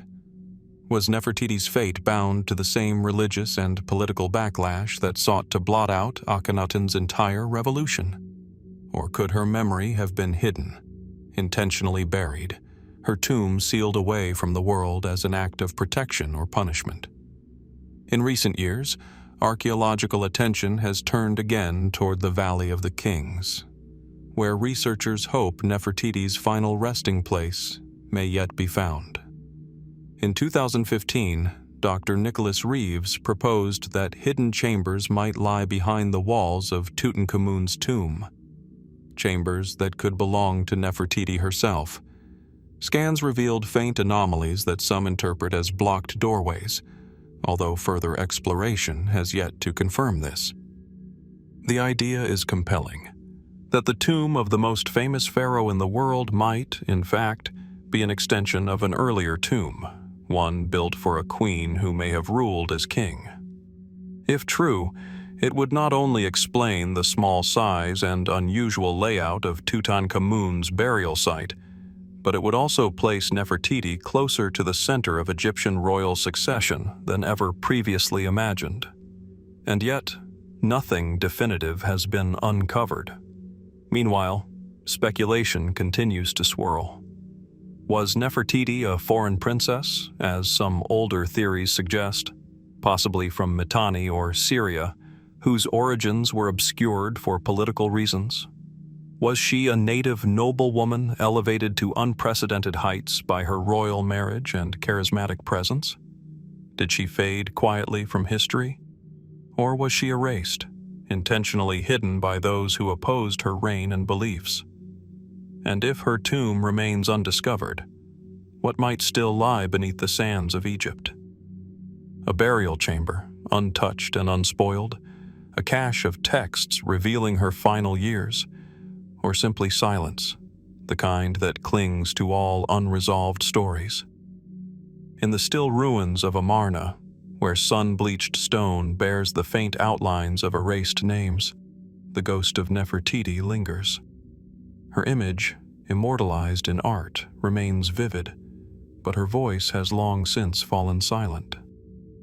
And so, the mystery remains. Where did she go? What truly became of the queen who once stood beside the sun god? Perhaps somewhere in the corridors of earth and time, the answer waits, still wrapped in linen and stone, waiting to be found. High in the remote Sinai Peninsula, nestled among windswept plateaus and narrow sun-scorched valleys, lies the ancient site of Serabit el-Khadim. Far removed from the lush Nile Valley, this is a harsh and arid landscape, where shifting sands conceal fragments of Egypt's more obscure, yet no less astonishing past. Here, amidst jagged rocks and blue-hued cliffs, ancient Egyptians once mined the earth for turquoise, hauling it out in heavy baskets beneath a blistering sky. Atop a broad limestone ridge stands a forgotten temple complex, dedicated not to Amun or Ra, but to Hathor, the goddess of music, love, and mining. The Temple of Hathor at Serabit el-Khadim is unlike anything in the Nile heartland. Its columns are irregular, its walls scattered across a wide-open terrace. Stelae bearing crude, almost proto-Sinaitic inscriptions line the pathways, hinting at a unique convergence of Egyptian and Semitic traditions.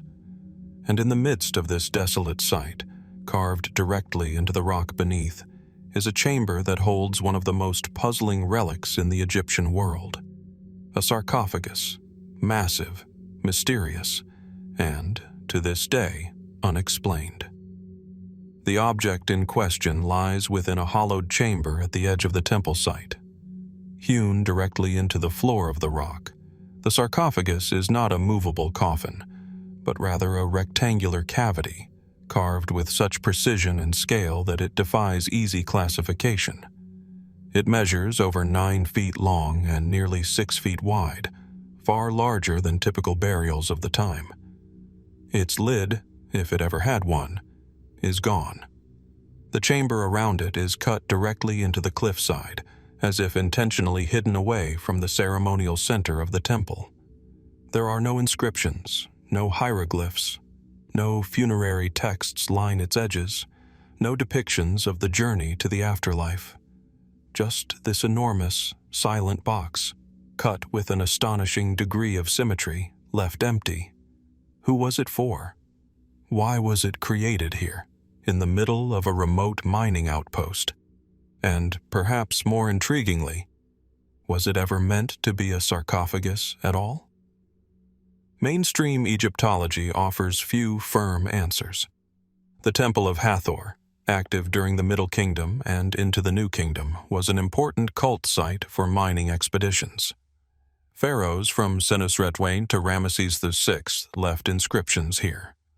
Officials and workers traveled hundreds of miles to pray for protection and success in the treacherous turquoise mines that dot the region. Some suggest the chamber and its giant stone cavity were ceremonial, perhaps a symbolic tomb meant to honor Hathor or a revered priestess. Others believe it may have served a ritual purpose, an empty vessel intended to house the goddess's divine presence, or used in rites we no longer understand.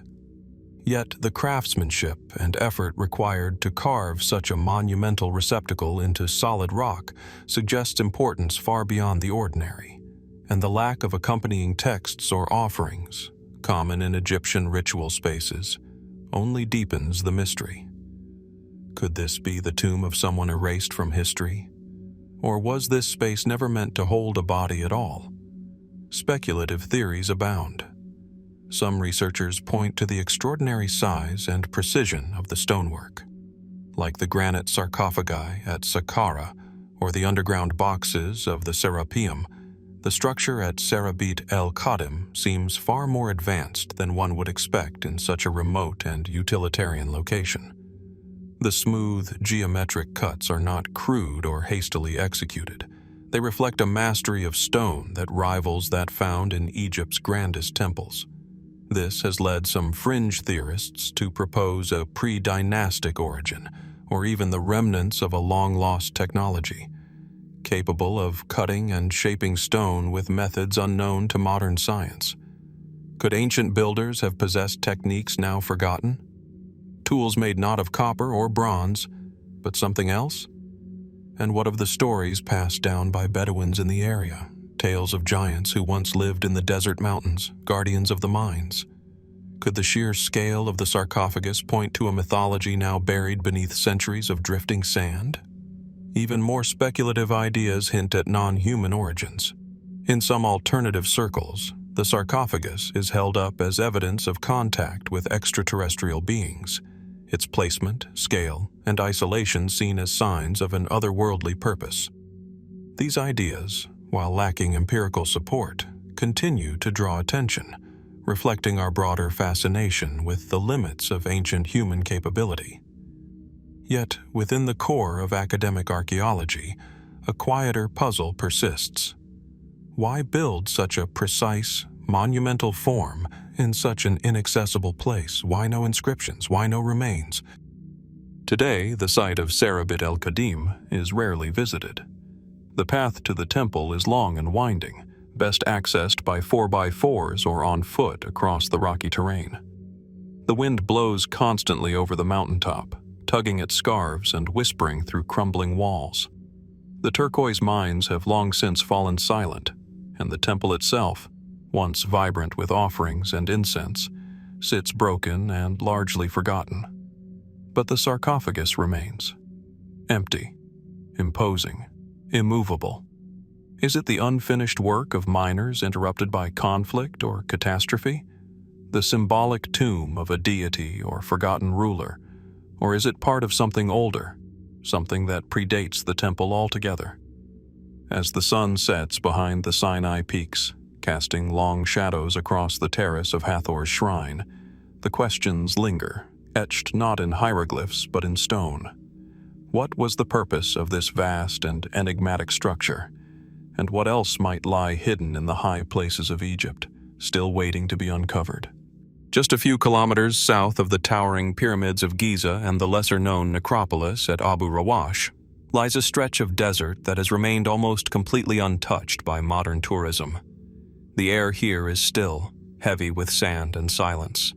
Faint outlines of stone rise from the pale ground, half-buried, worn by time, and largely forgotten. This is Zawyet el-Aryan, an area shrouded not in grandeur but in obscurity. Here, amid broken rubble and unfinished blocks, lies the base of an ancient monument that few have heard of, and even fewer have studied in detail. It has no polished casing stones, no visible superstructure, no name etched in granite. Yet what little remains of it points to a construction project of monumental ambition and deep, lingering mystery. Locally known as the Pyramid of the Sun, the site contains a massive rectangular pit cut directly into the bedrock, measuring more than 24 meters on each side and plunging some 6 meters deep. At its center sits an enigmatic granite vessel shaped like a bathtub, sealed with what appears to be a perfectly carved circular plug. And that's just the beginning. Unlike its neighbors at Giza and Saqqara, the so-called Pyramid of the Sun was never completed, or at least never finished in a form we recognize. Egyptologists date the site to the 3rd dynasty, possibly during the reign of a little-known pharaoh named Nebka. Yet no cartouches have been found. No inscriptions link the site definitively to any known ruler. The dating is largely circumstantial, based on pottery fragments and architectural style, rather than clear historical evidence. But what makes this unfinished pyramid truly strange is the engineering evident in what has survived. The trench cut into the bedrock is unusually deep and sharply defined, suggesting advanced stone-cutting techniques far beyond what would be expected from a preliminary foundation. The granite sarcophagus at its center is unlike any found in Egypt, not only in shape but in craftsmanship. It is smoothly hollowed, seamless, and rests within a cavity that was clearly designed to hold it with geometric precision. There is no visible way to remove it, it seems, in every respect, as though it was meant to remain sealed. What was it meant to hold? Who designed it, and for what purpose? For decades, the site has been inaccessible to both archaeologists and the general public. Located within a military zone, Zawyet el-Aryan has suffered from both neglect and encroachment. Reports from the early 20th century, before restrictions tightened, offer tantalizing glimpses of what might lie beneath the surface. In 1910, Italian Egyptologist Alessandro Barsanti conducted a brief excavation at the site and was struck by the scale and symmetry of the granite basin. He noted how the surrounding trench was carved with surprising precision, but was ultimately unable to determine its function or origin. No mummies were found, no burial goods, no papyri, only a strange, silent chamber, sealed long ago, and never opened since. Mainstream interpretations suggest that the Pyramid of the Sun was simply an abandoned royal tomb, possibly halted due to the death of a ruler or shifting priorities within the early dynastic court. The granite basin might have been a sarcophagus, prepared in advance and left in place when the pyramid was never completed. But if so, why is it so different from other royal sarcophagi? Why is it circular at the base when nearly all others are rectangular, and so deeply set into the bedrock that removal seems almost impossible? This has led others to propose alternate theories, some conventional, some more speculative. One idea is that the structure wasn't a pyramid at all, but part of a different kind of monument.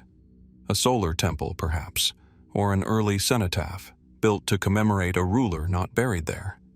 The title, Pyramid of the Sun, itself is not ancient, but modern, drawn from the site's orientation and speculative associations with solar worship. But what if it served a purpose entirely outside the funerary context? Some alternative theorists suggest that the massive basin at the site was not a tomb, but a functional vessel, perhaps for ritual purification or even a now-lost technological purpose. Its scale and precision invite comparisons to other enigmatic structures in Egypt, such as the granite boxes of the Serapim or the so-called sarcophagi at Abu Rawash. Could it have been part of a hydraulic system, a sound chamber, a symbolic womb of rebirth? There is also the possibility that we are looking at something far older than we think. A few fringe researchers argue that the trench and granite basin could predate the Third Dynasty entirely, remnants of a lost prehistoric phase of Egyptian civilization later reappropriated by dynastic rulers. The lack of inscriptions in this context becomes a feature rather than a flaw. It invites questions about memory, reuse, and the long cycles of building and abandonment that Egypt's desert has witnessed for millennia. As the sun drops lower over the western horizon, casting long shadows across the sandy plateau, the silence of Zawyet el-Aryan becomes almost overwhelming. The unfinished stones are still. The granite basin remains sealed. There are no tourists here, no guides, no gift shops or marked trails, just the wind and the occasional call of a desert bird circling overhead. What lies beneath the sealed granite plug? Is it an empty chamber? A symbolic tomb? A device of some forgotten purpose? Or is it simply a grave that was never used, its meaning lost in the shuffle of dynastic politics? For now, we don't know. And because of military restrictions, we may not know for years to come. But the mystery of the Pyramid of the Sun endures, half buried beneath sand and secrecy, carved into the bedrock of a forgotten place. A monument to something. But to what, exactly? That remains one of ancient Egypt's most compelling, unanswered questions. Along the still waters of the Nile, where reeds rustle in the wind and lilies bloom in clusters of blue and white, one flower stands out as more than just a part of the landscape. It is a symbol, a key, and perhaps a clue. The Egyptian blue lotus, Nymphaea caerulea, opens each morning with the rise of the sun and closes with its descent, mirroring the cycle of death and rebirth that defines much of ancient Egyptian belief. Depicted in tombs, temples, and sacred texts, the lotus appears again and again, not simply as decoration, but as metaphor, and perhaps as mystery. To the ancient Egyptians, the lotus was not just a flower.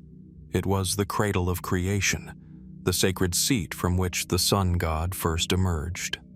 And within this recurring motif lies a myth both profound and elusive: the Lotus-Born rebirth. What does it mean to be born of the lotus? And could this symbolic language conceal deeper, perhaps even forgotten, truths? In the Heliopolitan creation myth, one of the oldest recorded in Egypt, the universe begins in darkness.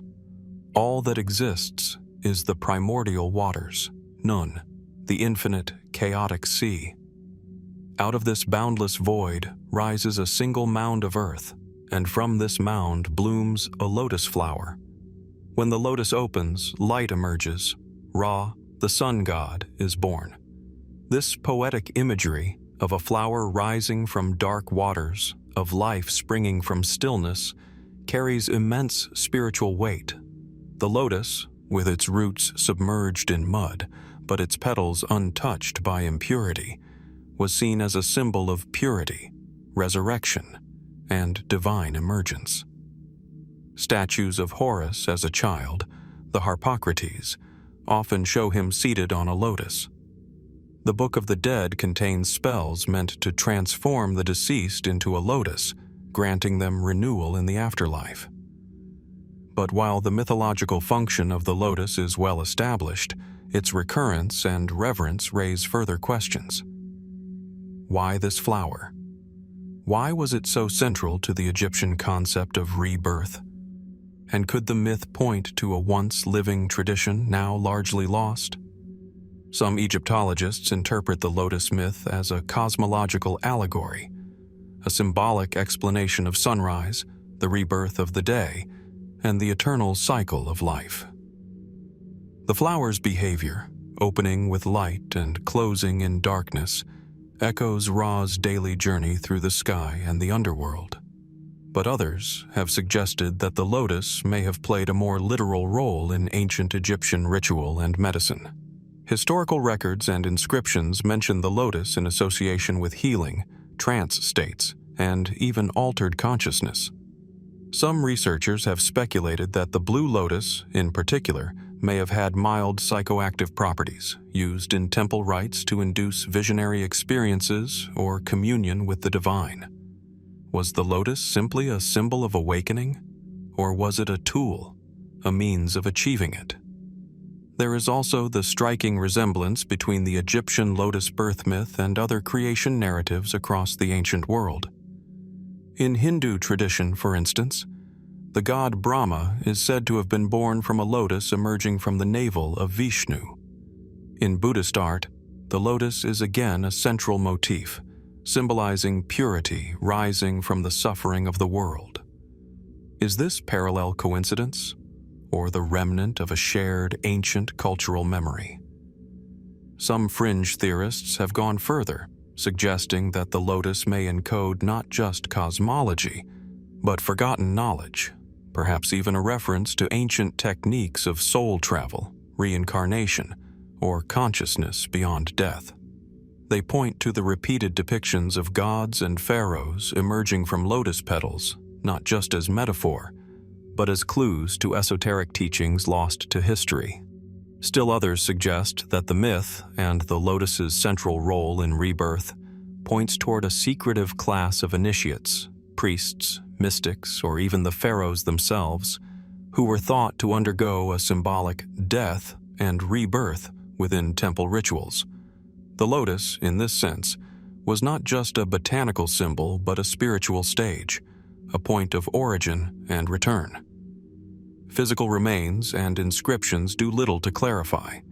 In temples like Karnak and Luxor, the lotus motif appears frequently, wrapped around columns, held in the hands of statues, or stylized into crowns and thrones.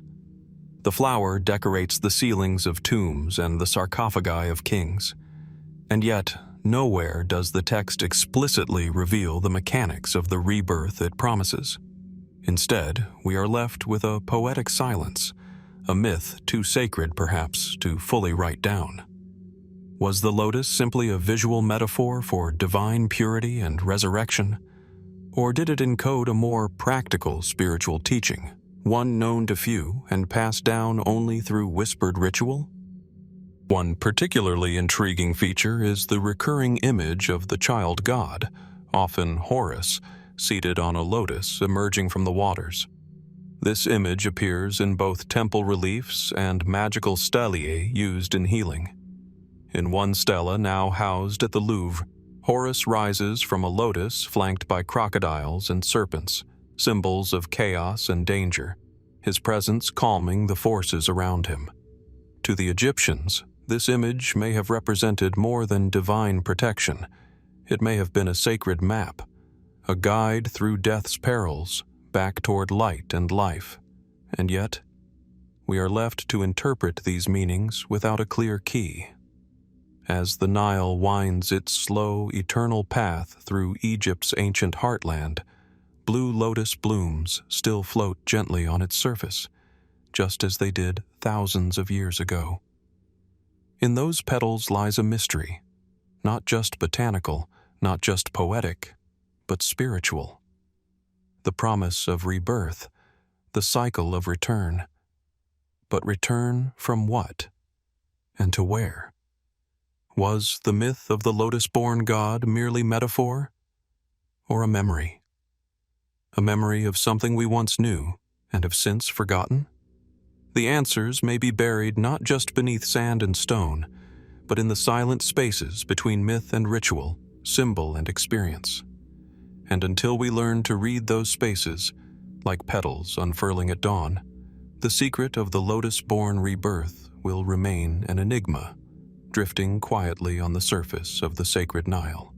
In the heart of Upper Egypt, not far from the modern city of Luxor, the Temple of Karnak rises like a stone forest, its towering columns etched with sacred glyphs, its massive gateways aligned with celestial events. Light pours through gaps in the stone, casting long, rhythmic shadows across the floor. But as you step inside the deeper chambers, where sunlight barely reaches and the air grows hushed, another element begins to assert itself. Silence. And within that silence, something else. A resonance. A subtle hum that seems to respond to movement, voice, breath. Whisper too softly, and the stone swallows your words. Speak a little louder, and you may feel the walls answering back. Was this by accident or by design? Ancient Egyptian temples were more than places of worship. They were cosmic machines, structured to reflect the order of the heavens, divided into sacred zones of increasing sanctity, and aligned with the movements of the sun and stars.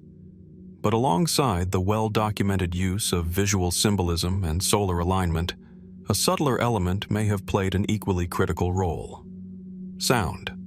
From the echoing halls of Karnak to the subterranean chambers of Dendera and Abydos, many ancient structures appear to have been carefully engineered to manipulate acoustics. Long, narrow corridors produce echoes. Rounded ceilings seem to focus or amplify voices.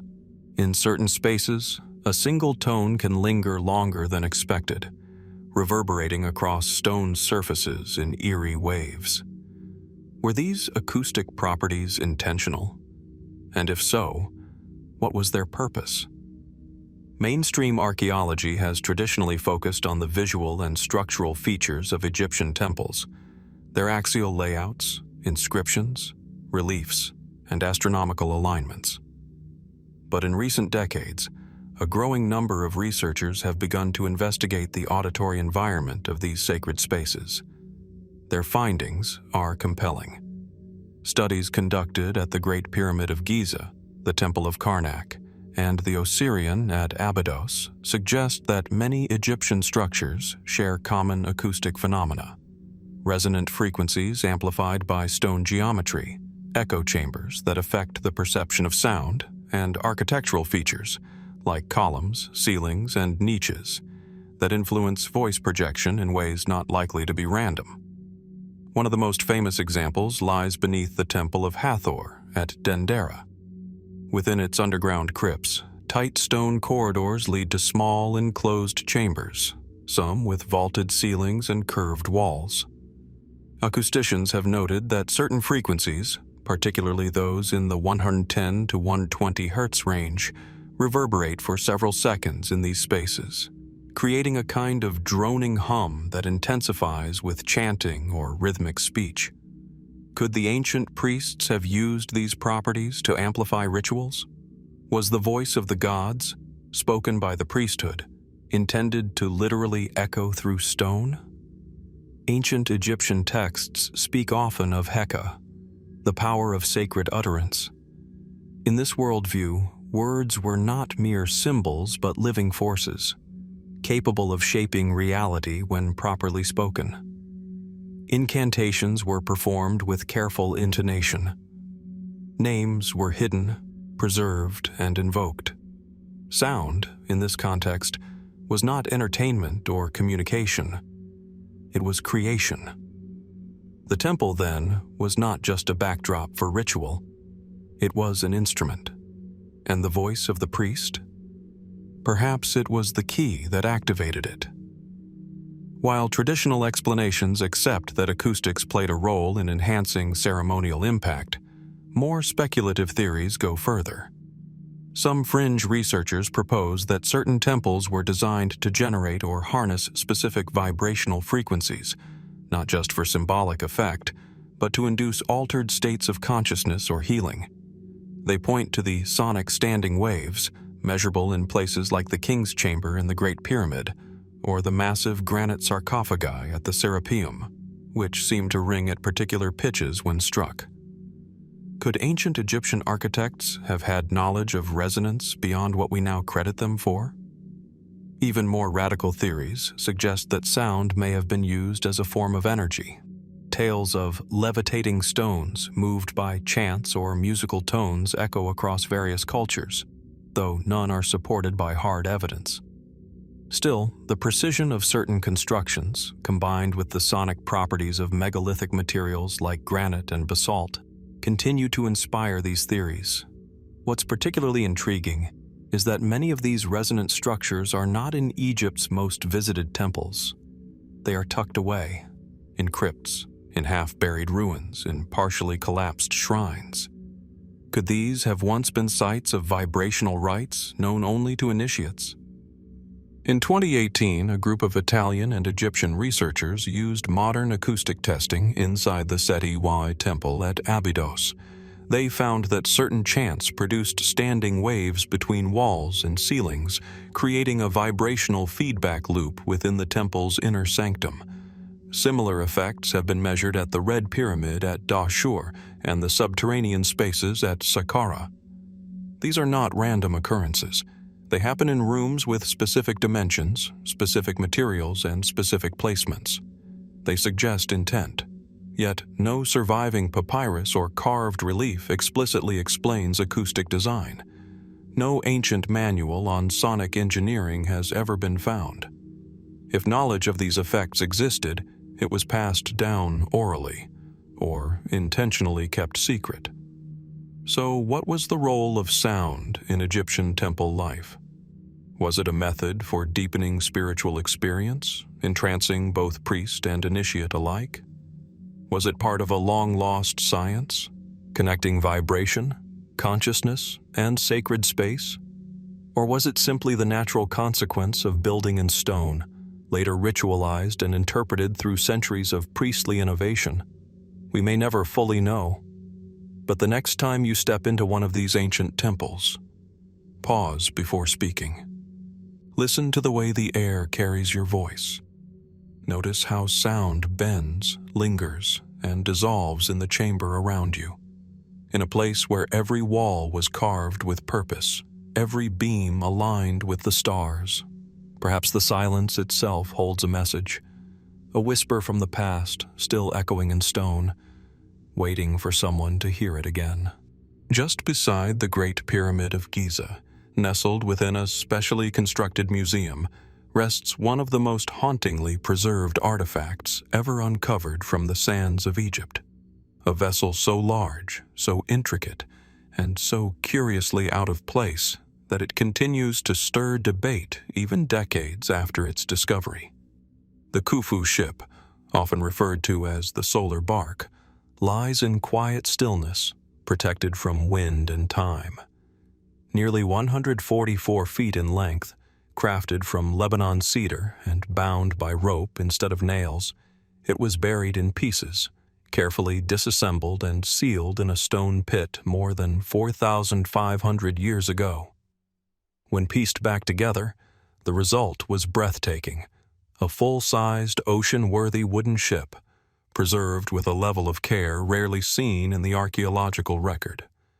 But what was its purpose?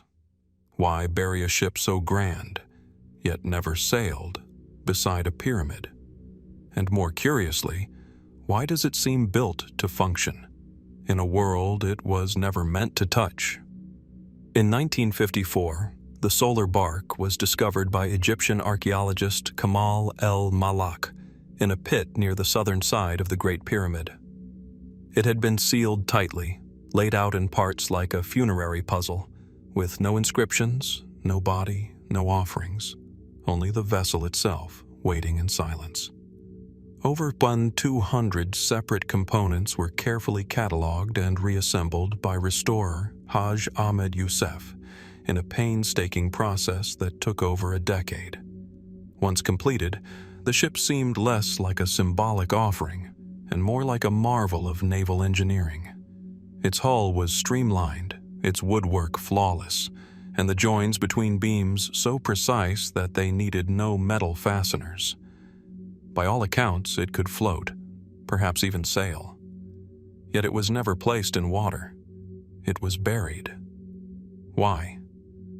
The traditional explanation draws from Egyptian mythology. In the Heliopolitan cosmology, the sun god Ra is said to travel across the sky each day in a solar bark, a divine vessel that carries him from east to west. At sunset, Ra descends into the underworld and begins a perilous nighttime journey aboard a second bark, the Mesketet, the night boat, battling chaos and darkness before re-emerging at dawn. For the pharaoh, who was believed to join the gods in the afterlife, a solar bark would allow his soul to travel with Ra through the heavens, ensuring his rebirth day after day for eternity. From this perspective, the ship buried beside Khufu's pyramid is not a means of earthly transport, but a vessel for the afterlife, a sacred ark to carry the king among the stars. But this explanation, though widely accepted, leaves lingering questions. If the boat was purely symbolic, why was it so functional? Why invest so much craftsmanship into a ship that would never sail? And why leave it unmarked, unnamed, and disassembled? Some Egyptologists have speculated that the boat may have been used ritually before burial. Perhaps it carried the body of the pharaoh from Memphis to Giza during his funeral procession, after which it was buried in accordance with solar mythology. But no clear evidence supports this. The ship shows no signs of water damage, and its design seems more suited to open seas than river travel. More speculative theories suggest that the solar bark might not have been meant for metaphor at all, but for something more literal. Could the ancient Egyptians have once used large ships for interregional or even international voyages? Archaeological evidence from sites like Byblos in modern-day Lebanon shows deep connections between Egypt and the Levant, particularly in the trade of cedar wood. Massive stone anchors have been found near ancient harbors, and depictions of boats appear frequently in reliefs and temple art. Yet the Khufu ship, in its sophistication and scale, surpasses many of these known examples. It's too large for the Nile, too grand for ceremonial use, and too perfect to ignore. Could it have been modeled after a real vessel, one used not just in myth, but in journeys now lost to time? Fringe theorists have extended this line of thinking into more exotic realms. Some propose that the solar barks weren't just representations of divine travel, but records of a now lost maritime knowledge, possibly from a pre-dynastic civilization or a cultural memory older than dynastic Egypt itself. They point to the recurring images of skyboats, star charts, and cosmic voyages etched into temple walls, suggesting that the Egyptians may have inherited, rather than originated, this sacred nautical symbolism.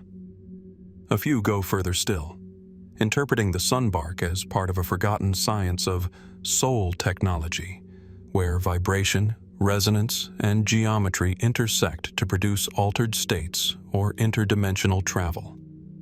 These ideas remain unproven, but they underscore a deeper question. What did the ancient Egyptians truly believe was possible in death and in life? Even within more grounded frameworks, the mystery persists. At Abu Rawash, another unfinished pyramid site, remnants of a second boat pit have been discovered, its purpose still unclear. And satellite imaging has hinted at additional, unexcavated pits near Giza, raising the possibility that more solar barks may lie hidden beneath the sand. In 2021, a second Khufu ship, discovered decades earlier in a nearby pit, was finally transferred to the Grand Egyptian Museum for restoration. It remains largely unassembled. Its pieces, like those of the first, wait quietly for answers. What might we learn from its design, its materials, its orientation? And more importantly, what might it reveal about how the ancient Egyptians viewed the boundary between earth and sky? As the sun sets behind the Giza Plateau, casting gold and shadow across the limestone blocks, the solar bark rests once again in silence. It has not moved in thousands of years. And yet, in myth, it moves still. Each night, sailing beneath the stars, warding off darkness, carrying a soul toward rebirth. Was this the whole truth? Or is there something about this ship, its precision, its concealment, its silence, that we have yet to understand? Perhaps, like the journey of the sun itself, the answer lies just beyond the horizon, waiting to be seen at the dawn of a new understanding. Beneath the crumbling cliffs of Saqqara, where shifting sands meet tomb-cut stone, lie the silent corridors of Egypt's ancient necropolises. The air is dry, the walls cool to the touch, and the scent of centuries still lingers in the darkness.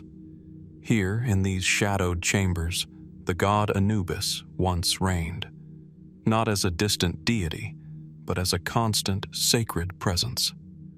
With the head of a jackal and the body of a man, Anubis watched over the dead, and those entrusted with guiding them to the afterlife. But what of the living servants of Anubis?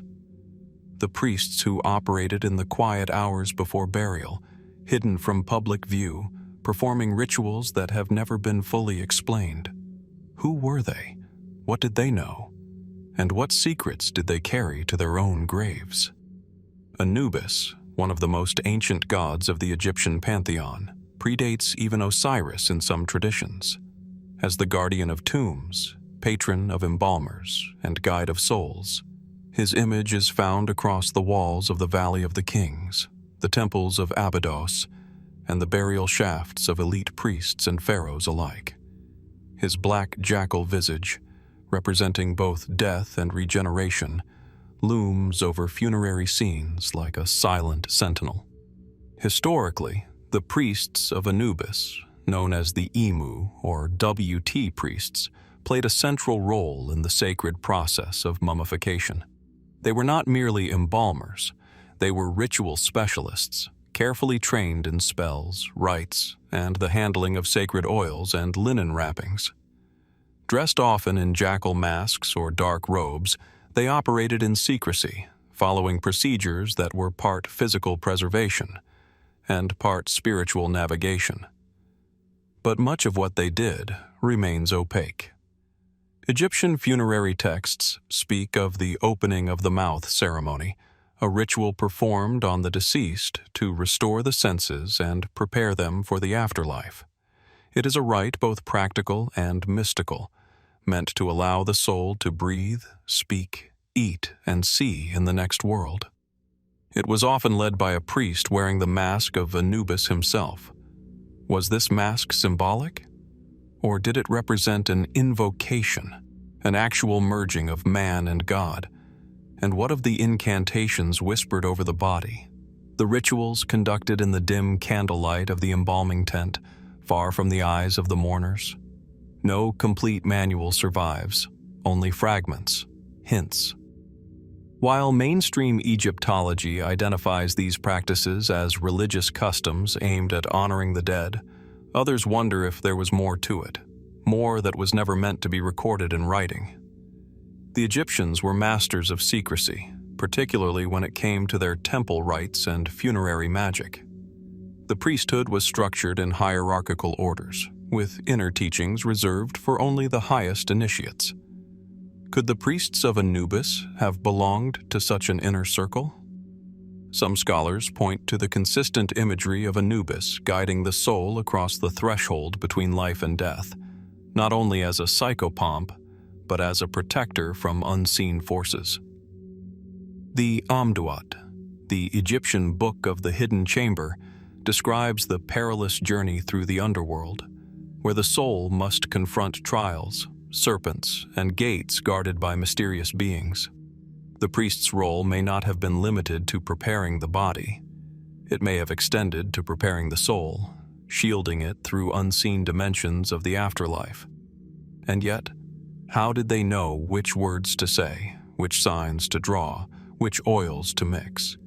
Were they trained in temples, taught by oral tradition, passed from one initiate to another, never written down? Or did some of their knowledge come from dreams, trance states, or altered awareness, reached through the use of incense, repetition, and sound?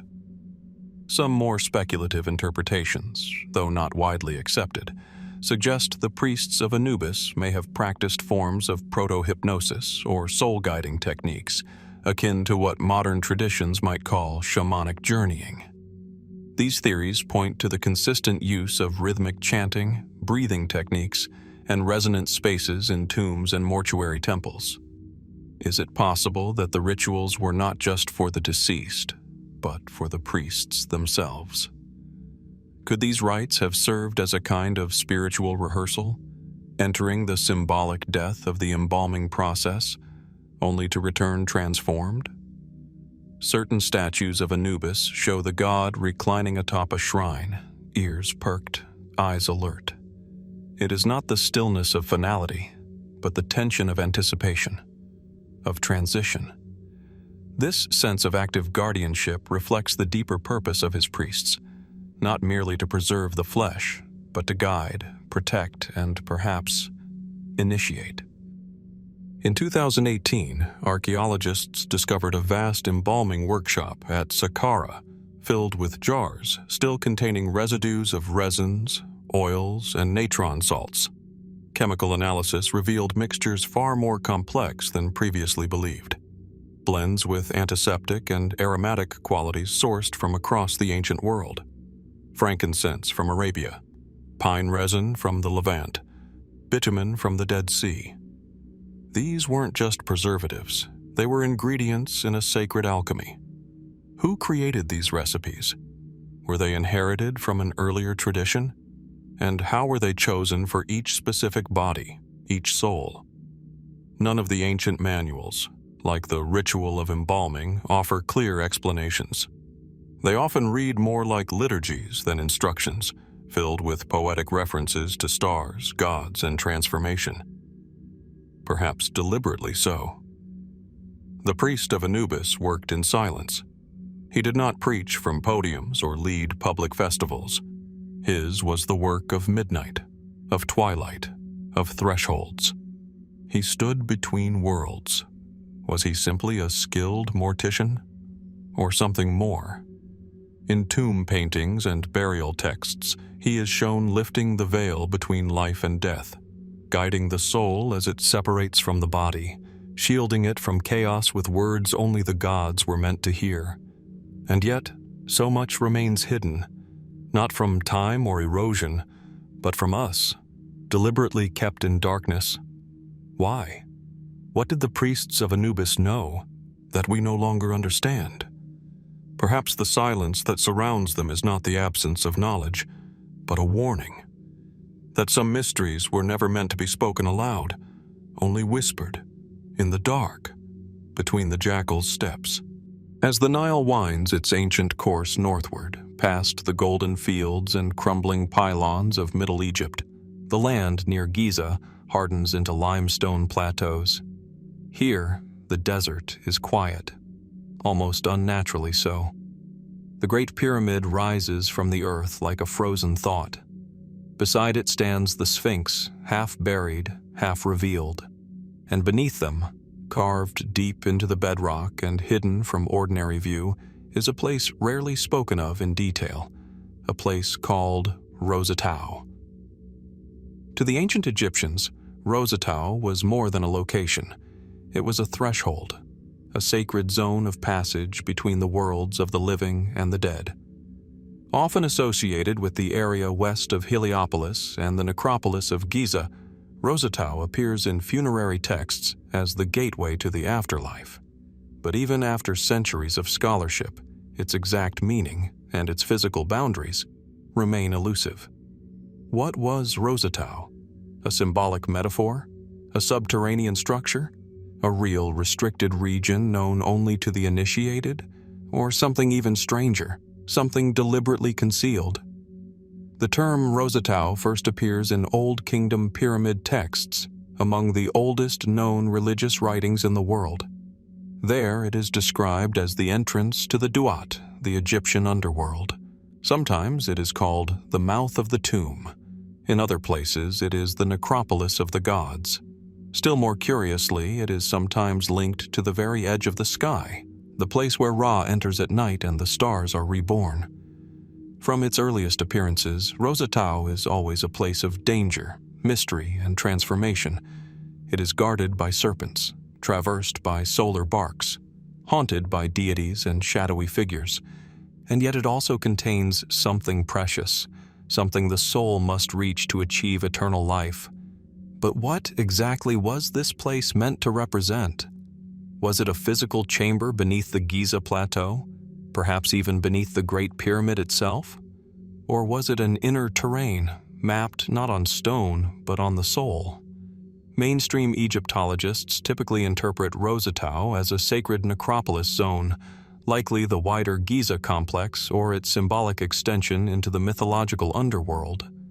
It appears repeatedly in texts such as the Book of the Dead, the Amduat, and the Book of Gates, each time described as a kind of borderland, a place of passage, the threshold between the world of light and the realm of shadows. In the Amduat, Rosetau is the setting for the 6th hour of the night, a pivotal point in the sun god Ra's journey through the underworld. Here, he must confront Apophis, the serpent of chaos, before continuing on toward rebirth. In this version, Rosetau becomes a battleground between cosmic forces, a liminal zone where death is not final, but transformative. But there are elements of the Rosetau description that don't neatly align with known geographies. The texts speak of gates within gates, of corridors below the mountain of Anubis, and of hidden halls under the western sands. Could this be poetic language? Or might it reflect a lost knowledge of real hidden structures, perhaps even tunnel systems beneath the Giza Plateau?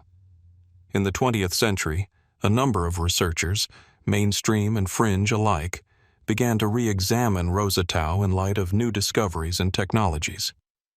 Ground-penetrating radar surveys conducted at Giza have hinted at cavities and anomalies beneath the Sphinx and surrounding areas. Some of these have been investigated, others remain off-limits or unexplored. A controversial theory proposes that a vast, ancient complex lies beneath Giza, consisting of interconnected chambers, shafts, and tunnels stretching far below the plateau. While no definitive proof has surfaced, tantalizing clues persist. In 1992, Egyptian authorities unearthed a sealed shaft near the Sphinx, now known as the Osiris Shaft. Descending more than 90 feet into the bedrock, it revealed a multi-level chamber system that includes a submerged granite sarcophagus, yet no inscriptions, no mummies, no offerings. A sacred space, it would seem, but one whose purpose remains ambiguous. Could such spaces represent remnants of a literal Rosetau, physical counterparts to the mythological landscape described in the funerary texts? Or are we simply projecting hidden meaning onto absence? Some scholars have drawn connections between Rosetau and the mystery schools of ancient Egypt, esoteric traditions believed to pass down secret knowledge about life, death, and the nature of the cosmos. These teachings, if they existed, were never recorded publicly. But echoes may remain in the temple rites, the careful alignment of sacred structures, and the symbolic language of the books of the underworld. In these interpretations, Rosetau becomes more than a place. It becomes a stage in spiritual transformation, a trial by darkness, where the initiate must confront inner chaos and emerge reborn. The gates, serpents, and guardians are not obstacles in space, but within the soul. Is this why Rosetau was never clearly marked on maps? Because it was never only physical to begin with? Of course, more fringe ideas abound. Some suggest Rosetau might hold the key to long-lost technologies, perhaps energy sources or encoded cosmological information, or even time capsules from a civilization predating dynastic Egypt. Others interpret its imagery through the lens of astronomical alignments, or suggest extraterrestrial contact hidden within mythological metaphor. These theories, while provocative, remain speculative and unsupported by direct evidence. Yet even when we strip away the speculation, the mystery of Rosetau endures. Why did the ancients speak of it in such guarded terms? Why was it depicted not as a destination, but as a passage, both feared and revered? What, if anything, lies beneath the sands and stone of Giza that we have yet to uncover?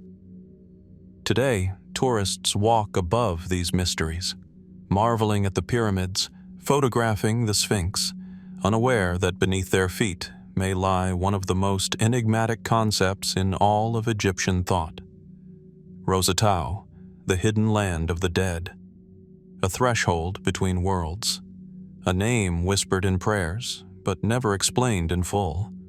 Was it metaphor, architecture, initiation, or all three? Perhaps the answer is buried still, somewhere in the bedrock beneath Giza. Or perhaps, like the solar bark gliding through the hours of night, the journey through Rosetau was always meant to be one of the soul, not the body. And as long as that passage remains unseen, unheard, and unproven, the enigma of Rosetau continues to wait, silent beneath the surface, guarding its secrets in darkness. In a chamber dimly lit by flickering torchlight, carved hieroglyphs shimmer across the stone walls like ancient echoes. The scent in the air is strange, sharp yet sweet, earthy yet ethereal. It lingers in the shadows of the embalming room, clinging to linen wrappings, soaking into the porous surfaces of ritual jars. This is not the scent of decay. It is the scent of preparation, of reverence, of transformation. In ancient Egypt, the process of death was never just an ending. It was a passage, a sacred metamorphosis guided by ritual and powered in part by a curious alchemical blend, the 7 sacred oils. Mentioned in tomb texts, painted in temple scenes, and invoked during the opening of the mouth ceremony, these oils were more than mere perfumes or medicinal balms. They were believed to carry spiritual potency, each one symbolic, each one essential. Yet today, despite centuries of study, the exact origins, compositions, and deeper purposes of these 7 mysterious substances remain largely unknown. What were they made of? Who decided their formula? And could their secrets reveal a hidden science lost to time? The concept of the 7 sacred oils appears frequently in Egyptian funerary literature. They are often associated with the opening of the mouth ritual, a complex rite in which the deceased's senses, sight, speech, breath, were symbolically restored to prepare them for the afterlife. Each oil was applied to specific parts of the body: the mouth, the eyes, the forehead, the chest, each with a precise purpose, each invoked with a spoken blessing.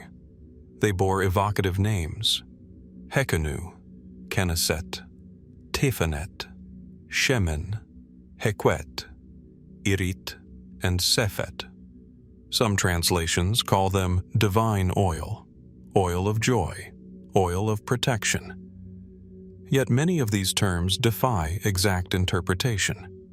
In some texts, they are described simply as 7 sacred substances. In others, they are paired with celestial bodies, animal spirits, or mythological events. Despite their prominence, almost no ancient recipe survives. Why? Were the ingredients so sacred they were never written down? Or were they deliberately concealed, passed only from priest to priest in hushed tones, protected across dynasties? Archaeological discoveries offer only fragments. In 2018, excavations at Saqqara revealed a mummification workshop containing dozens of ceramic jars, some still sealed. Inside were residues of resins and oils, now chemically analyzed using modern tools. Among them, cedar oil, juniper, animal fats, bitumen, beeswax, and mysterious imported resins like pistacia and elemi. These blends weren't just to preserve the body, they served a ritual function, binding spirit to flesh, sealing it for eternity. Could these be the sacred oils themselves, or merely a glimpse into their formula? Mainstream scholars suggest that the 7 sacred oils were primarily symbolic, representing different divine attributes. Their use, they argue, was more about invocation than chemistry. But such explanations do not account for the global origins of many ingredients, some sourced from as far as the Levant, Arabia, and possibly even the Horn of Africa. Why would ancient priests go to such lengths to acquire specific rare ingredients if any oil would suffice? Were they following a recipe, or enacting something far older than we suspect? In more esoteric circles, the oils are viewed as part of a forgotten system of energy manipulation, perhaps an early form of vibrational medicine or sacred chemistry. Proponents of this theory point to the alignment between the number 7 and other sacred Egyptian patterns. 7 sacred spirits, 7 celestial cows, 7 gates of the Duat. Could the oils have corresponded to specific aspects of the soul? The Egyptians believed the human soul had multiple components: the Ka, Ba, Ach, Ren, Shut, and others. Were these oils designed to protect and awaken each fragment of consciousness on its journey through the afterlife? Some even suggest the oils may have had psychoactive or trance-inducing effects, used not just on the dead, but in living rituals, guiding high priests into altered states of awareness during funerary ceremonies or initiations. Certain resins, like myrrh and frankincense, are known to stimulate parts of the human brain associated with emotion, memory, and perception. Were the 7 sacred oils part of a sensory bridge between worlds? There is also a striking secrecy surrounding these substances in temple art. Unlike food offerings or incense, both regularly depicted, the application of sacred oils is usually shown only in stylized symbolic form. No explanatory captions, no instructions, just a priest, an oil jar, and a gesture. As if the meaning was never meant for common eyes. Did the priesthood deliberately obscure this knowledge? Some inscriptions hint at a level of access and rank. Only the sem-priest, often wearing a leopard skin robe, was authorized to perform the rites involving the sacred oils. His role was not merely ceremonial.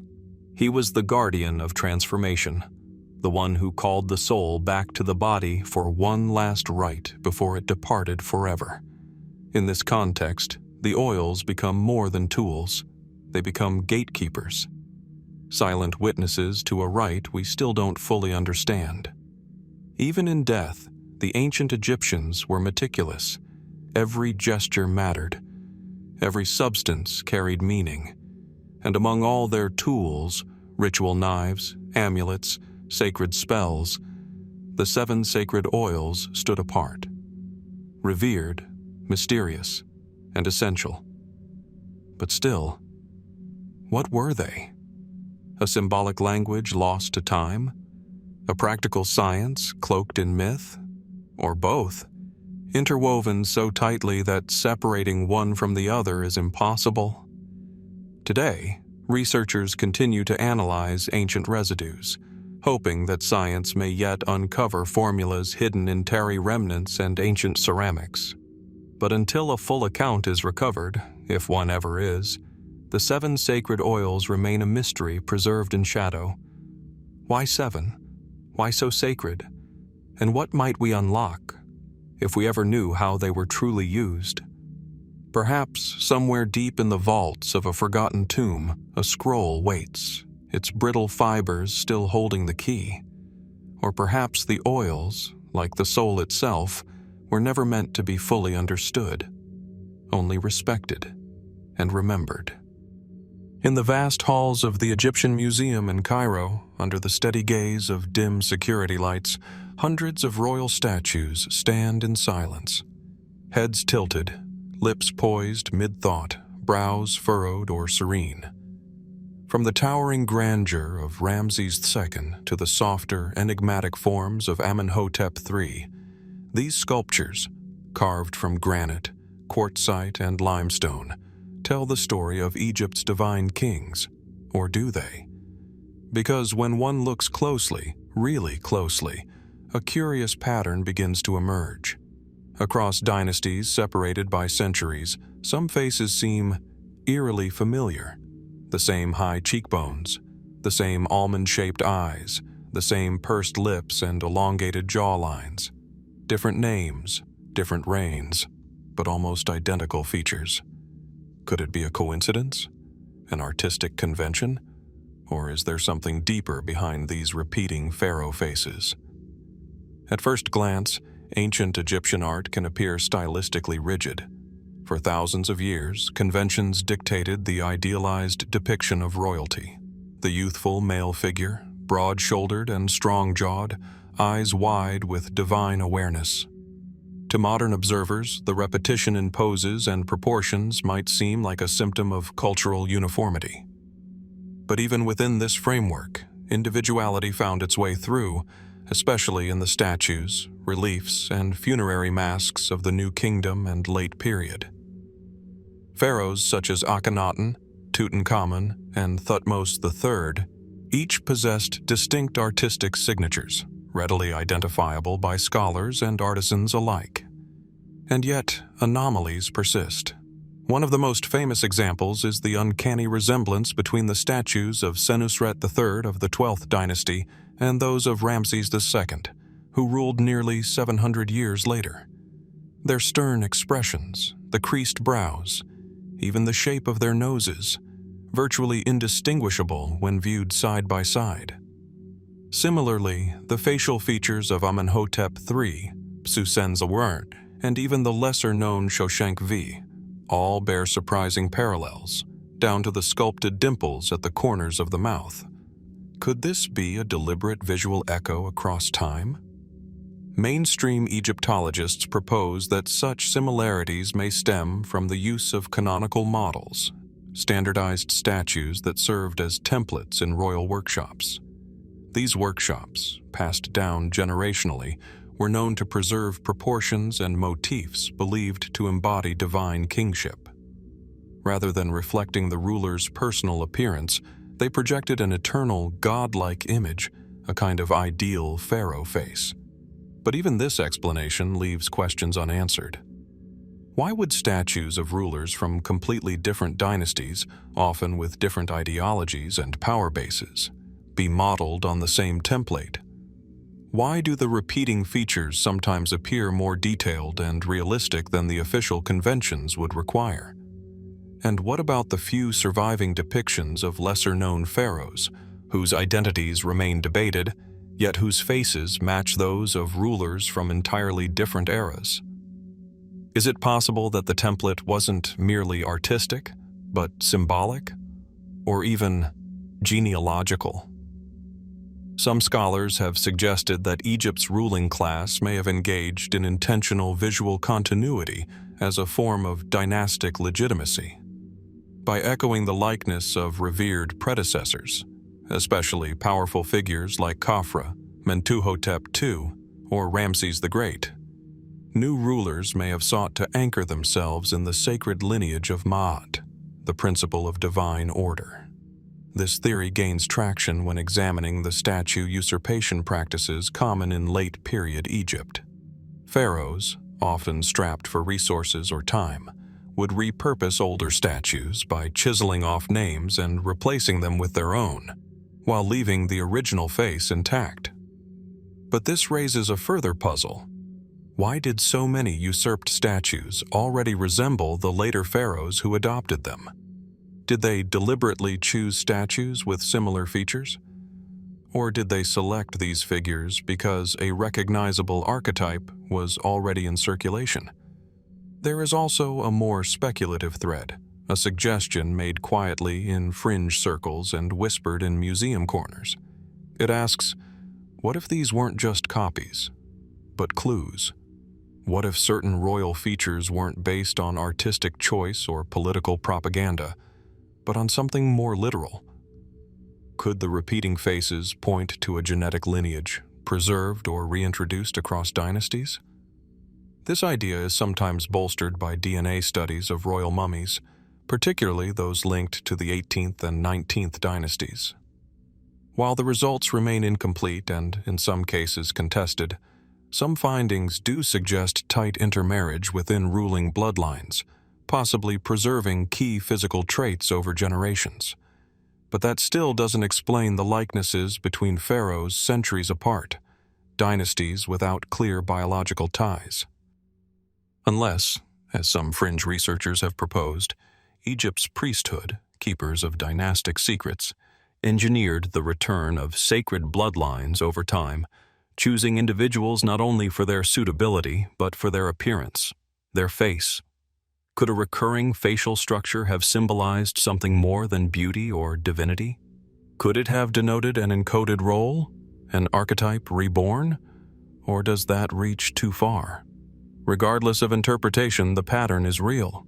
The same face, again and again, carved into colossi, tucked into crypts, and painted on sarcophagi. A face not confined to a single age, but echoing across millennia. Why did it matter so much? Who first created it, and who was trying to bring it back? Even now, visitors to Egypt's temples and museums often find themselves drawn to particular statues, staring into the stone gaze of a king whose name may be forgotten, yet whose features feel hauntingly familiar. And as one face fades into another, separated by time but not expression, the mystery deepens. Is it just the work of tradition? Or is something else staring back at us through the ages? Something preserved, something repeated. Beneath the ink-black sky of the Egyptian desert, the stars burn with an ancient clarity. Far from modern lights and noise, the heavens seem to whisper the same truths once read by priest astronomers thousands of years ago. In places like Abu Simbel, Dendera, and the Step Pyramid complex at Saqqara, carvings still speak in the language of stars, celestial maps etched into stone, symbols aligned with the sky's eternal procession. Among these enigmatic inscriptions, a recurring glyph appears again and again. A 5-pointed star enclosed in an oval, simple yet profound. To the ancient Egyptians, this was the Seba, a symbol often translated as star. But for those who study Egypt's more esoteric side, the Seba may have meant something far more mysterious. Could it have referred not merely to stars in the night sky, but to gateways, portals through which souls passed or beings emerged? In funerary texts and pyramid inscriptions, the term Seba appears repeatedly in passages describing the soul's journey through the afterlife. It is there in the Book of the Dead, where the deceased is said to pass through the Seba of the sky. It is mentioned in temple reliefs, closely associated with the circumpolar stars, those that never set, often called the imperishables. These stars held immense spiritual significance. To dwell among them was to achieve immortality, but the context surrounding the Seba symbol suggests it may have been more than poetic imagery. In some texts, the Seba is depicted not just as a location, but as an object, a passageway, or even a mechanism. The sky goddess Nut is often portrayed with stars embedded across her body, some of which are specifically marked as Seba. The pharaoh, upon death, was said to ascend through these points, joining the divine realm. Could these references indicate a kind of stellar architecture, an ancient belief in sacred alignments or energetic gateways connecting Earth and the cosmos? Mainstream Egyptologists interpret the Seba as a generic star, a decorative glyph used symbolically.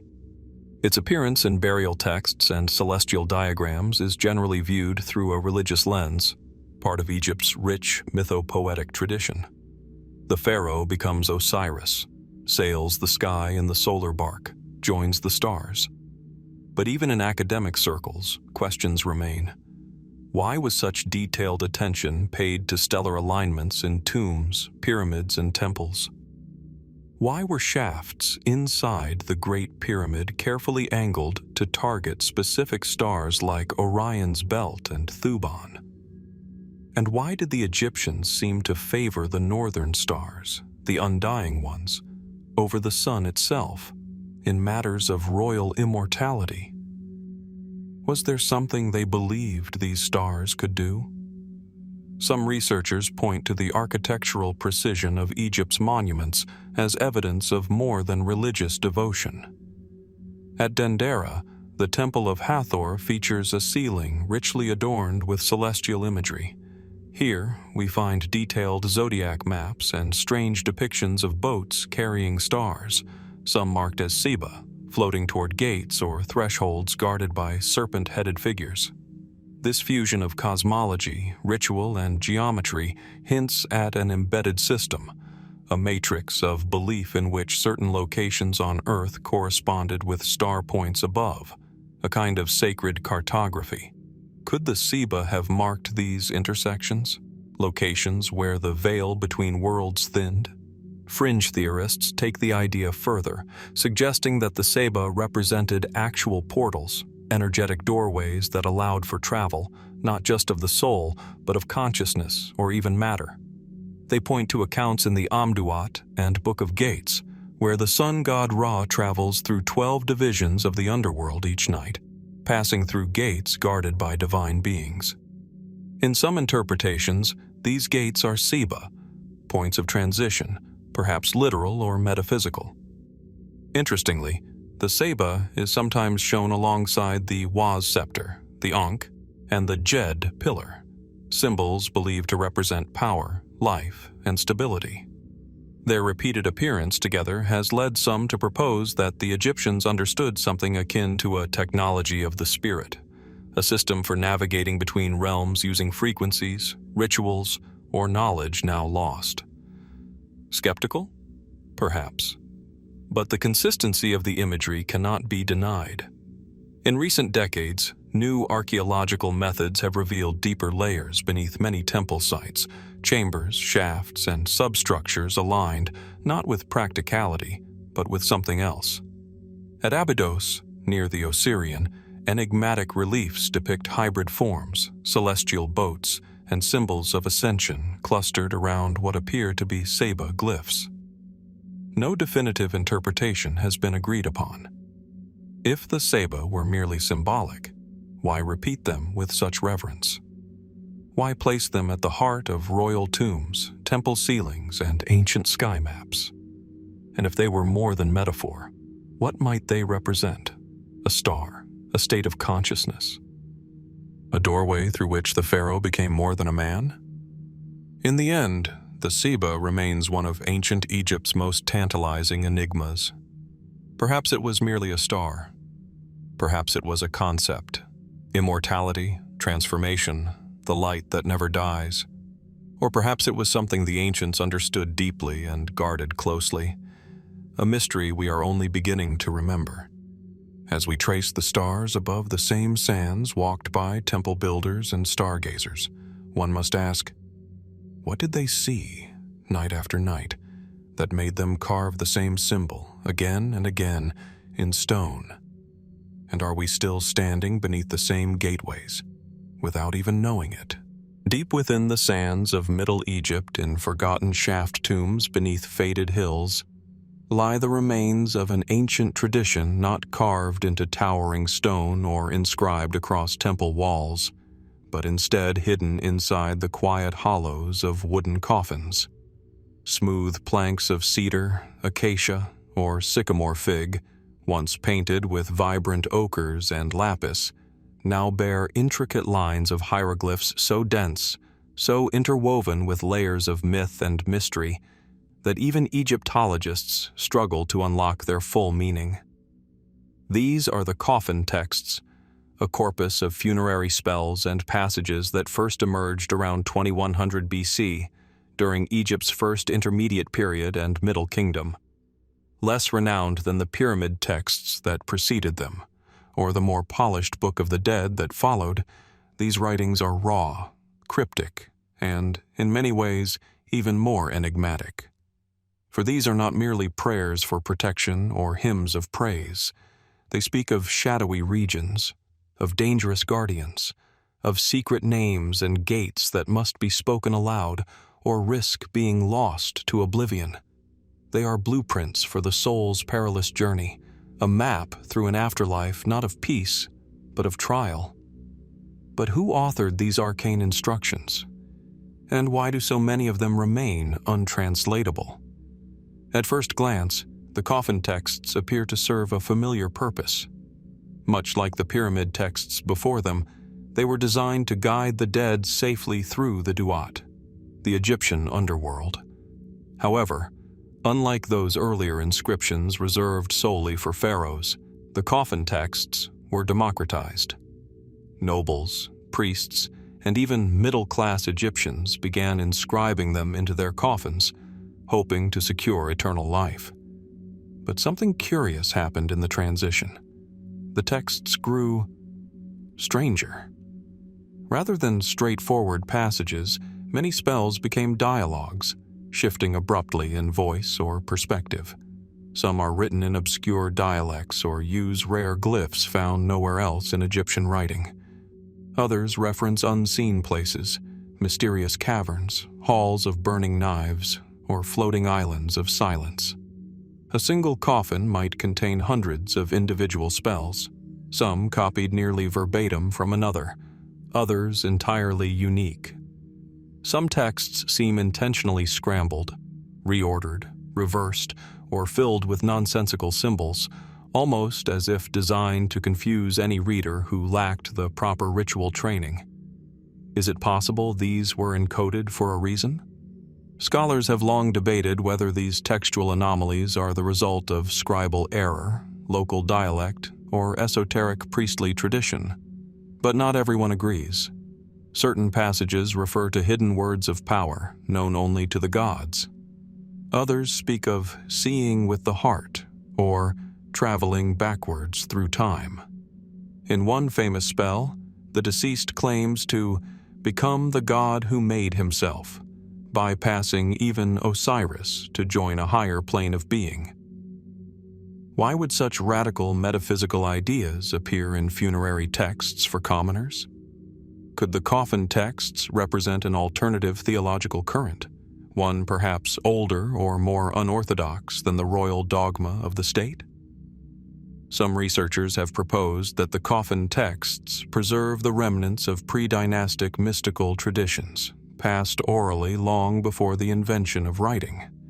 Their sudden appearance during a time of political fragmentation might reflect a re-emergence of older regional belief systems once suppressed under centralized rule. Others have gone further, pointing to a pattern of astronomical and mathematical references embedded within the spells. Some coffins align specific texts to the cardinal directions. Certain phrases mention fixed stars or lunar cycles in ways that suggest hidden calendrical or astronomical functions. Were these coffins more than just burial vessels?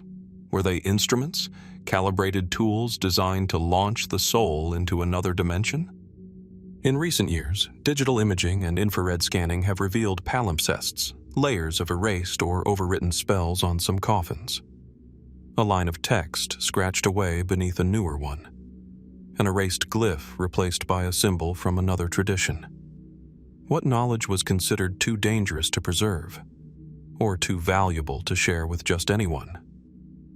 Then there are the anomalous symbols, glyphs that do not appear in any other known Egyptian text.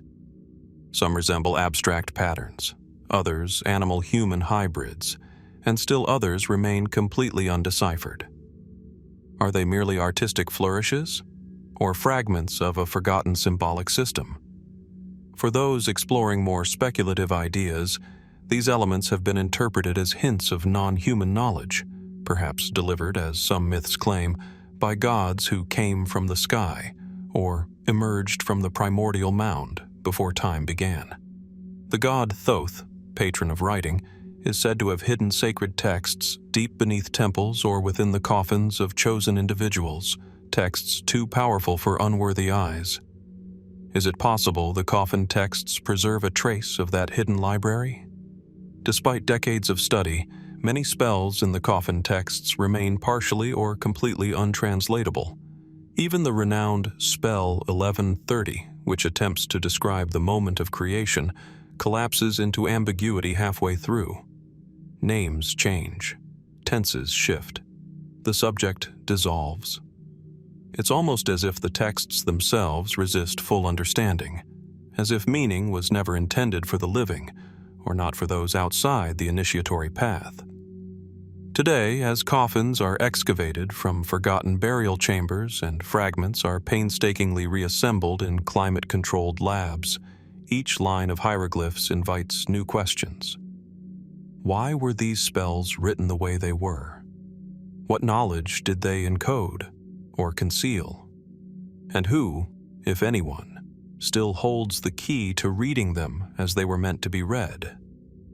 Beneath the dust and decay, beneath the layers of wood and ink, a deeper language may still be whispering, one that speaks not to the intellect, but to something older, something intuitive.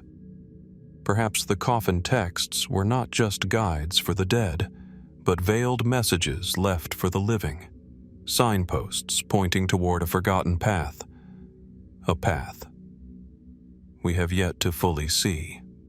Carved in bas-relief into the golden walls of tombs across the Nile Valley, a curious detail repeats itself, quiet, consistent, almost overlooked.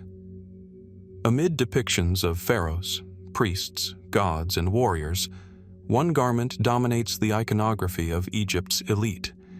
It is the Shendyt, a finely pleated, wrapped kilt worn around the waist, extending down to the knees. Fashioned of linen and rendered with exquisite attention to detail, the Shendyt is always portrayed with pristine symmetry, clean lines, and layered folds. To the casual observer, it appears simply as ancient attire. Yet for some scholars and researchers, this garment may hold deeper meaning. A potential code, woven not into papyrus or stone, but into the very fabric of Egyptian art, hidden in plain sight. What if the Shendyt was more than just ceremonial clothing? What if it carried information, symbolic, numeric, or even cosmological? In temple reliefs, the Shendyt appears across millennia, remarkably unchanged. Pharaohs from Djoser to Ramses II are shown wearing it in scenes of ritual, war, and coronation. Priests and scribes, too, are depicted with it during offerings to the gods or when engaging in sacred rites. It was not mere daywear. It was an emblem of order, a visual shorthand for power, status, and ritual purity. But here is where the mystery begins. Detailed carvings often show the Shendyt with precisely 7 pleats, not 6, not 8. In some depictions, the folds are arranged in patterns resembling angles, grids, or layered geometries. Occasionally, the hem appears to align with the lines of a staff, or even with architectural elements in the background. In statues, the pleats sometimes match the striations on columns behind them, forming subtle symmetries. Was this merely an artistic flourish? Or did the ancient Egyptians embed meaning into this seemingly mundane garment? The official explanation is straightforward. The Shendyt, derived from simple linen wraps worn by common Egyptians, was formalized into a royal and priestly garment. It was meant to demonstrate refinement, dignity, and the mastery of Ma'at, the sacred concept of cosmic balance. Its presence in tomb art reinforced the deceased's adherence to tradition and divine law. But those looking more closely point to patterns too deliberate to be ignored. Some fringe theorists and symbologists have begun referring to these patterns as the Shendyt Code, a proposed visual language encoded in the folds, shapes, and repetitions of the garment itself. They argue that certain pleat patterns mimic constellations, or echo the measurements used in pyramid construction. Others suggest numerological correspondences, linking the number of folds to lunar cycles or calendrical intervals used in temple rituals. One particularly detailed depiction in the tomb of Senusret I shows the king standing with arms outstretched, the pleats of his Shendyt fanning downward in a V-shape. When overlaid with star charts, some researchers claim the folds mirror the Orion constellation, a celestial symbol deeply associated with Osiris and the pharaoh's path to the afterlife. Coincidence or design? We also find the Shendyt appearing in dualistic pairings. In statues, two identical figures may wear mirrored versions of the garment, each pleated in opposition. In the Temple of Karnak, a bas-relief shows two priests dressed in Shendyts performing a mirrored ritual in front of a solar disk. The visual symmetry is striking. Could the direction or angle of the folds carry a binary meaning? Was the Shendyt not just clothing but a ritual interface, a portable canvas through which coded information was transmitted, decipherable only by those trained in sacred geometry or temple astronomy? One cannot help but recall the ancient Egyptian obsession with precision. Every angle in pyramid construction, every alignment with solstice or star, was calculated with breathtaking care. Could their clothing, especially garments used in the most sacred ceremonies, have reflected that same mathematical devotion? Some interpretations move even further into speculative terrain. Certain mystics and esoteric researchers believe the Shendyt was designed not just for symbolism, but for function, claiming that the garment's folds, pleats, and patterns created harmonic resonances, amplifying the energy of the body during rituals. They point to reliefs where the Shendyt flares outward as if animated, framing the pharaoh in a shape resembling a lotus or a rising sun. To these thinkers, the Shendyt may have acted like a tuning fork, channeling energy, aligning the body with celestial forces, or even protecting the wearer from spiritual harm. While such ideas fall far outside academic consensus, they arise from one persistent question. Why would artists carve each pleat with such precision, often even shading individual folds with mathematical consistency? If these garments were not important, why memorialize them in such abundance? Etched into limestone, painted in sacred tombs, and sculpted into granite statues that have endured for 4,000 years. To date, no known papyrus text explains the symbolism of the Shendyt in detail. No instruction manual has surfaced. Its construction and meaning, if encoded with intent, remain elusive, passed down through visual language rather than written word. This silence adds weight to the mystery. For in ancient Egypt, not everything was meant to be spoken. Was the Shendyt simply a sign of office, worn by kings and priests as they stood before gods and eternity? Or did it carry knowledge, something hidden in its folds, whispered across generations through texture and form? We may never know the full answer. But as more high-resolution scans and 3D models of tombs become available, and as more researchers turn their attention to Egypt's visual syntax, one thing becomes clear. Even in cloth, the ancients may have left clues, not in what they said, but in what they wore. So the next time you gaze at a statue of a pharaoh, standing proud in the still silence of a museum hall or temple corridor, look closely at the linen across his waist. What secrets might still ripple in those folds? And who, if anyone, still remembers how to read them? Beneath the golden sands of the Valley of the Kings, the silence is palpable, thick, ancient and watchful. Time seems to slow here, caught between the scorching desert sun and the shadows cast by jagged limestone cliffs. Carved deep into the earth, hidden away from the living, lie the eternal resting places of Egypt's most powerful rulers. Tombs adorned with shimmering pigments and guarded by hieroglyphic spells etched in stone. These were sanctuaries of the dead, and perhaps warnings to the living. On the walls of some burial chambers, subtle but haunting inscriptions appear. "Cursed be he who moves my body. Death shall come on swift wings to him who disturbs the king's rest." Are these merely poetic phrases, ceremonial in tone, or something more? Could these so-called curses of the tombs represent real, ancient beliefs in supernatural retaliation?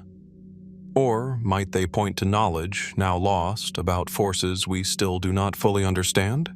The question has fascinated generations, and in some cases, terrified them. The notion of tomb curses first captured global attention in 1923, when archaeologist Howard Carter unsealed the tomb of Tutankhamun. Just a few months later, his financial backer, Lord Carnarvon, died suddenly in Cairo following a mosquito bite that turned septic. The city buzzed with rumors.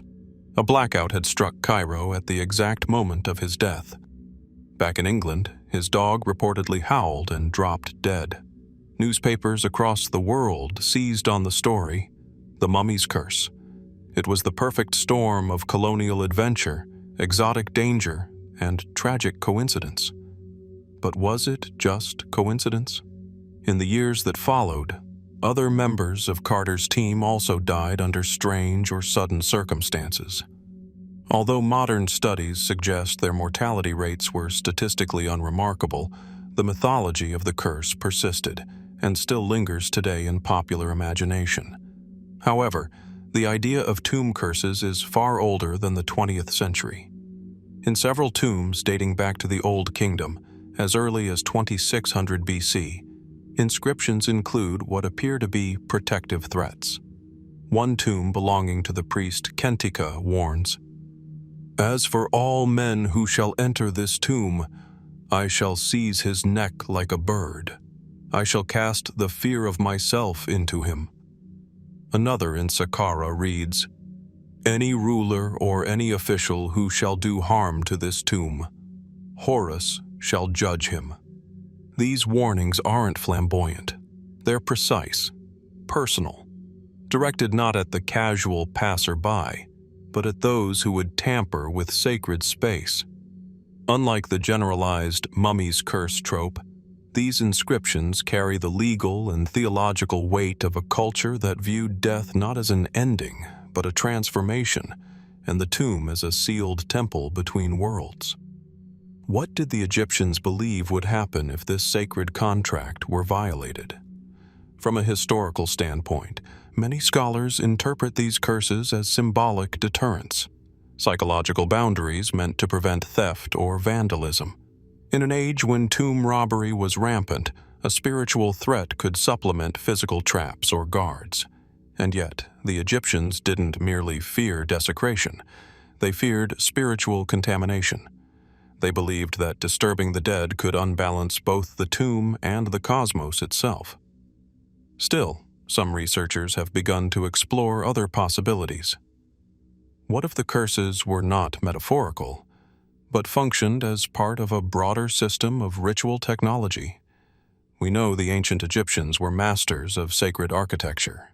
Tombs were constructed with astronomical alignments, acoustic effects, and hidden passageways. Rituals were performed in precise sequences. Amulets were placed in specific positions on the body. Incantations were recited to activate spells.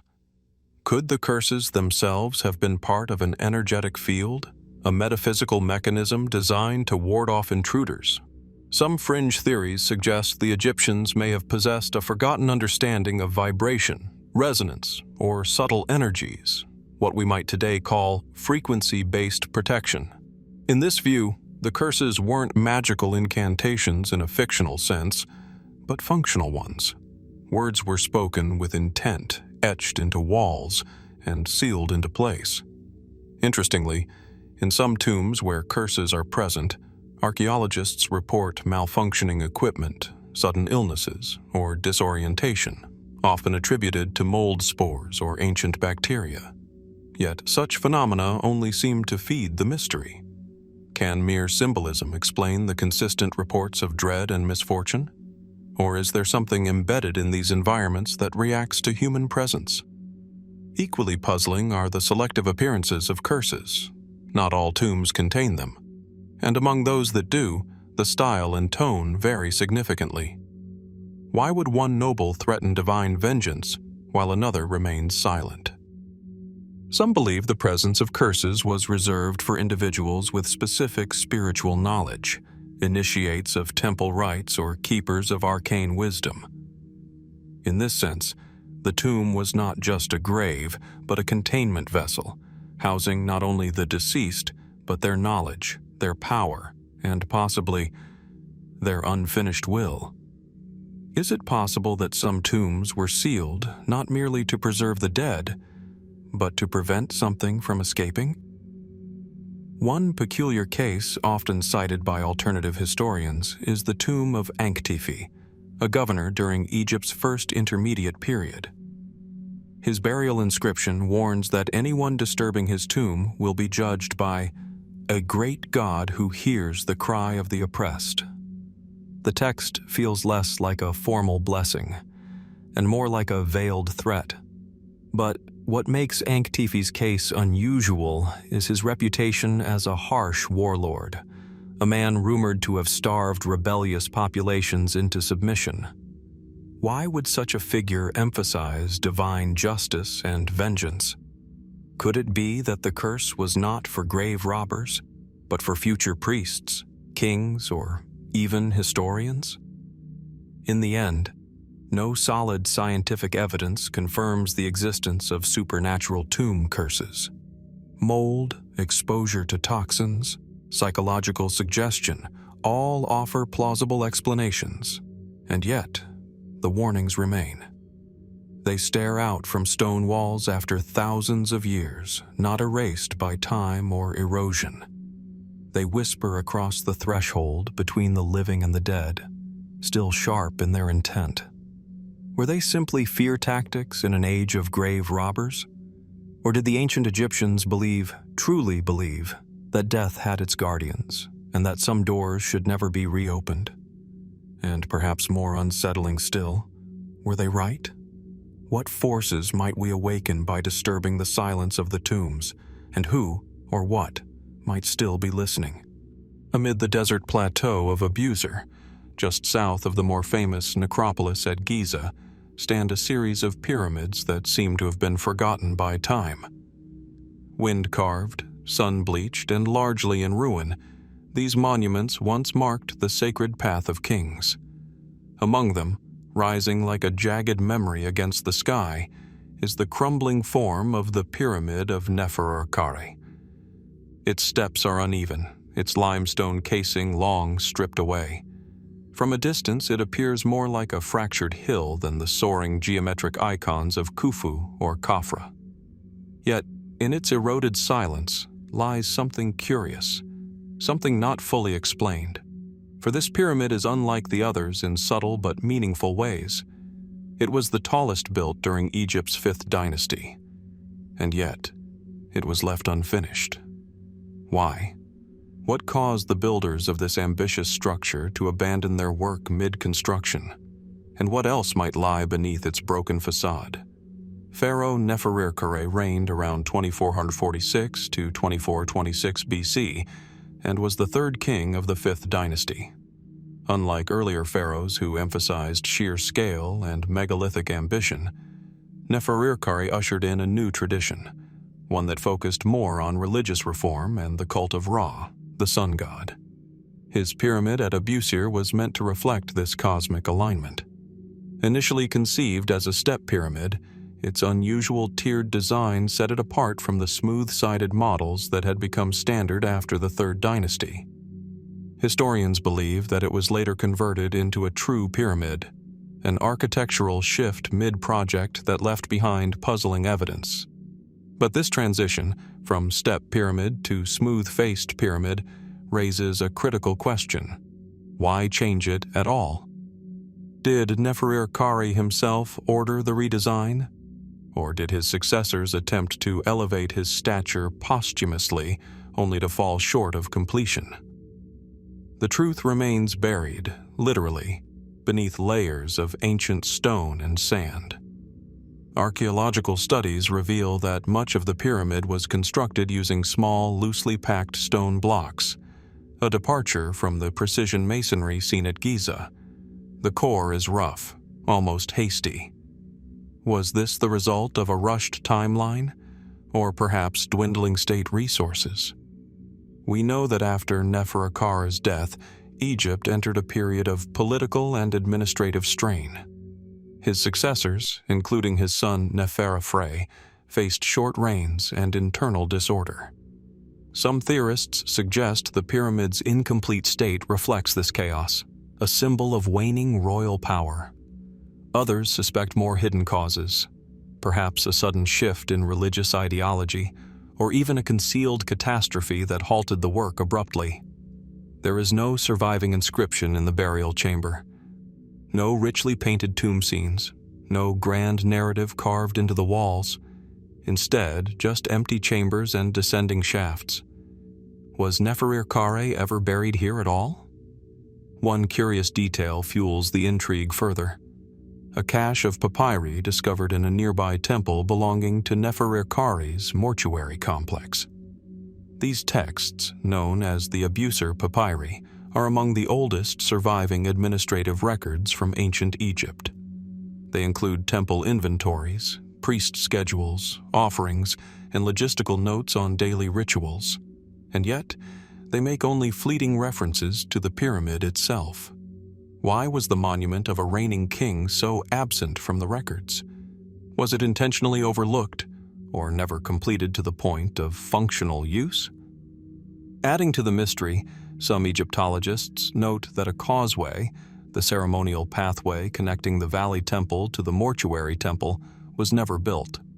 In traditional pyramid complexes, the causeway was central to the journey of the soul, the symbolic and literal procession of the deceased king to his divine resting place. What does it mean when such an integral feature is missing? Was the pyramid deliberately abandoned? Alternative theorists, particularly those focused on Egypt's architectural anomalies, point to the pyramid's step core and incomplete conversion as evidence of two separate building phases, possibly centuries apart. Some suggest the original step design may predate Neferirkare, inherited or repurposed from a predecessor or lost dynasty. Could the pharaoh's builders have discovered an earlier structure and sought to claim it? There is, admittedly, little concrete evidence to support this, but the presence of underlying masonry inconsistent with 5th Dynasty techniques has prompted a handful of scholars to question the accepted timeline. They wonder, was Neferirkare's pyramid a project of restoration rather than innovation? The structure's position on the Abusir Plateau also invites scrutiny. Unlike the symmetrical alignment of the Giza pyramids, the Abuser pyramids form a more chaotic, scattered pattern. Some researchers see this as evidence of rushed planning, perhaps under political duress, but others argue that the pyramid's orientation may have held hidden astronomical significance. A few researchers propose that the Neferirkare pyramid aligns subtly with certain solstitial points, particularly during the winter solstice, when the sun appears to set over nearby ridges in a way that mirrors religious solar motifs. This would make sense given the pharaoh's strong association with the cult of Ra. However, erosion and collapsed masonry make it difficult to test these alignments with certainty. Still, the possibility lingers. Could the pyramid's strange design be the result of a lost celestial knowledge? Today, the Pyramid of Neferirkare stands mostly in ruin. It receives far fewer visitors than the monumental pyramids of Giza. Much of its stone has been stripped away by time and scavengers. But even in its fragmented state, it poses quiet, unresolved questions. Who ordered the changes to its construction, and why? Why was the burial chamber never completed? Or was it? What stories lie beneath the stone, unrecorded in papyri and unseen by modern eyes?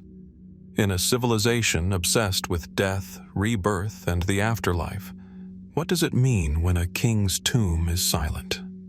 Perhaps the pyramid was never meant to be finished. Perhaps it stands as a testament not to divine eternity, but to mortal imperfection, a symbol of a pharaoh's forgotten ambition, or a warning lost in the wind.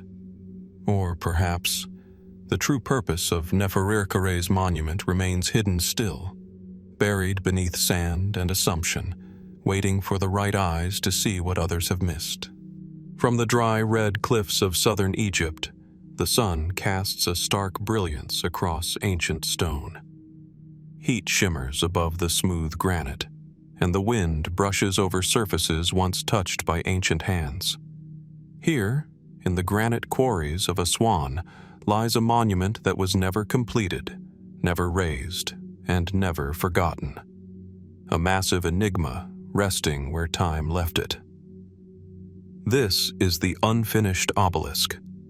At first glance, it appears like a long, narrow trench cut deep into the earth. But as the eye adjusts to the scale, the shape emerges. A colossal monolith, still attached to the bedrock on its underside, carved almost entirely from the surrounding granite. Measuring over 137 feet in length and weighing an estimated 1,200 tons, it would have been the largest obelisk ever erected by ancient Egyptian hands. But for reasons still debated, it was never removed, never stood, and never inscribed. Why? What halted this monumental project in its final stages? Was it a structural flaw, a natural disaster, or something else? The unfinished obelisk rests in the northern quarry of Aswan, a site used extensively during the New Kingdom and later periods for sourcing red and pink granite. Favored materials for royal statues, sarcophagi, and sacred architectural elements. It's likely that the obelisk was commissioned during the reign of Queen Hatshepsut in the 15th century BC, a ruler known for her bold building campaigns and enduring architectural legacy. Hatshepsut had already commissioned 2 monumental obelisks at the Karnak temple complex, one of which still stands today as the tallest surviving ancient obelisk in Egypt. The unfinished obelisk may have been intended as her crowning achievement, a symbol of divine power carved from the very earth. But before it could be lifted, the project stopped. Large cracks split through the stone, visible along its base and sides. Most mainstream Egyptologists agree that the granite fractured during carving, rendering the monolith unusable. Without modern machinery, the workers would have had no way to extract such a damaged piece without it breaking entirely. Yet, if that were the only reason, why was it never reattempted elsewhere? Why leave it in place, untouched for thousands of years? Looking closely, one finds hundreds of small tool marks carved into the quarry walls, evidence of the dolerite pounders used by ancient workers to chip away the stone. In some areas, the trench is remarkably narrow, just wide enough for a single laborer to have squeezed through, swinging their heavy tools with precision and repetition. How many years did it take to carve such a monolith with such primitive means? Some estimates suggest a decade or more of sustained labor, involving hundreds of workers. The effort speaks not just to engineering ambition, but to spiritual purpose. Obelisks were not just markers of power, they were instruments of divine connection, symbols of the sun god Ra, reaching skyward from the earth like frozen rays of light. Was this particular obelisk meant to be different? Larger? More sacred? Some researchers wonder whether its intended destination held unusual significance, or if it was planned for a ritual function now lost to history. Its massive size may have been more than just architectural bravado. It may have had cosmological or ceremonial meaning tied to solar alignment or celestial invocation. A few fringe theorists have suggested alternative explanations for the project's sudden halt. One idea posits that the cracks in the granite were not natural, but the result of seismic activity, possibly an earthquake that struck during or shortly after the carving. While there is no written evidence to support such an event, the precision of the break has led some to wonder whether it was too clean, too linear, to be random. Others speculate that the obelisk's abandonment had political motives. Could Queen Hatshepsut's successors, particularly Thutmose III, who later tried to erase her from historical record, have ordered a halt to the project? Might its massive size have been viewed as excessive or even threatening by the later royal court? Still others turn to more speculative territory. Could the ancient Egyptians have been experimenting with lifting techniques that were not purely mechanical? Did they have knowledge of acoustic levitation, lost hydraulic systems, or forgotten methods of reducing the weight of stone? Proponents of these fringe theories point to the absence of scaffolding remains or ramps around the site, though critics argue that such elements could have easily been dismantled or lost to erosion over millennia. Regardless, one thing is certain: the obelisk was never moved. And that, in itself, raises yet another question. If ancient builders could erect dozens of other obelisks, some weighing over 300 tons, how did they plan to raise one 4 times that size? Modern engineers have examined the obelisk with awe. Even with today's cranes and lifting equipment, moving a 200-ton object without breaking it would be a feat requiring extensive logistics and infrastructure. Yet no drawings, instructions, or records survive detailing how such work would have been carried out. Did the Egyptians attempt to lift it in place and fail? Or did they never even reach the lifting stage? Perhaps most intriguing is what remains beneath it. Because the obelisk is still partially attached to the bedrock, we've never seen its underside. Could there be inscriptions carved there, meant to be completed only after the stone was fully shaped? Could markings, names, or even instructions lie hidden just below the surface, waiting to be uncovered? Or is the silence of the unfinished obelisk intentional, a monument to potential rather than achievement? Today, the obelisk lies in the open, exposed to sun and rain, quietly watching the modern world from its granite cradle. Tourists walk its length, scholars trace their hands over its surfaces. But no one has yet resolved the mystery of its purpose, its failure, or its future. Why was it carved with such care, only to be left behind? Was it the victim of chance or design? And as we continue to study the tools, techniques, and intentions of this ancient civilization, are we missing something that the ancient Egyptians understood well? Something not written on papyrus or carved in stone, but embedded in the very silence of what was left unfinished? Perhaps the true weight of the obelisk is not its mass in tons, but the questions it still asks. As we leave the towering silence of the unfinished obelisk, still frozen in stone like a paused breath, we descend once more into the world of Egypt's sacred rites, into chambers where silence was broken not by tools, but by incantations.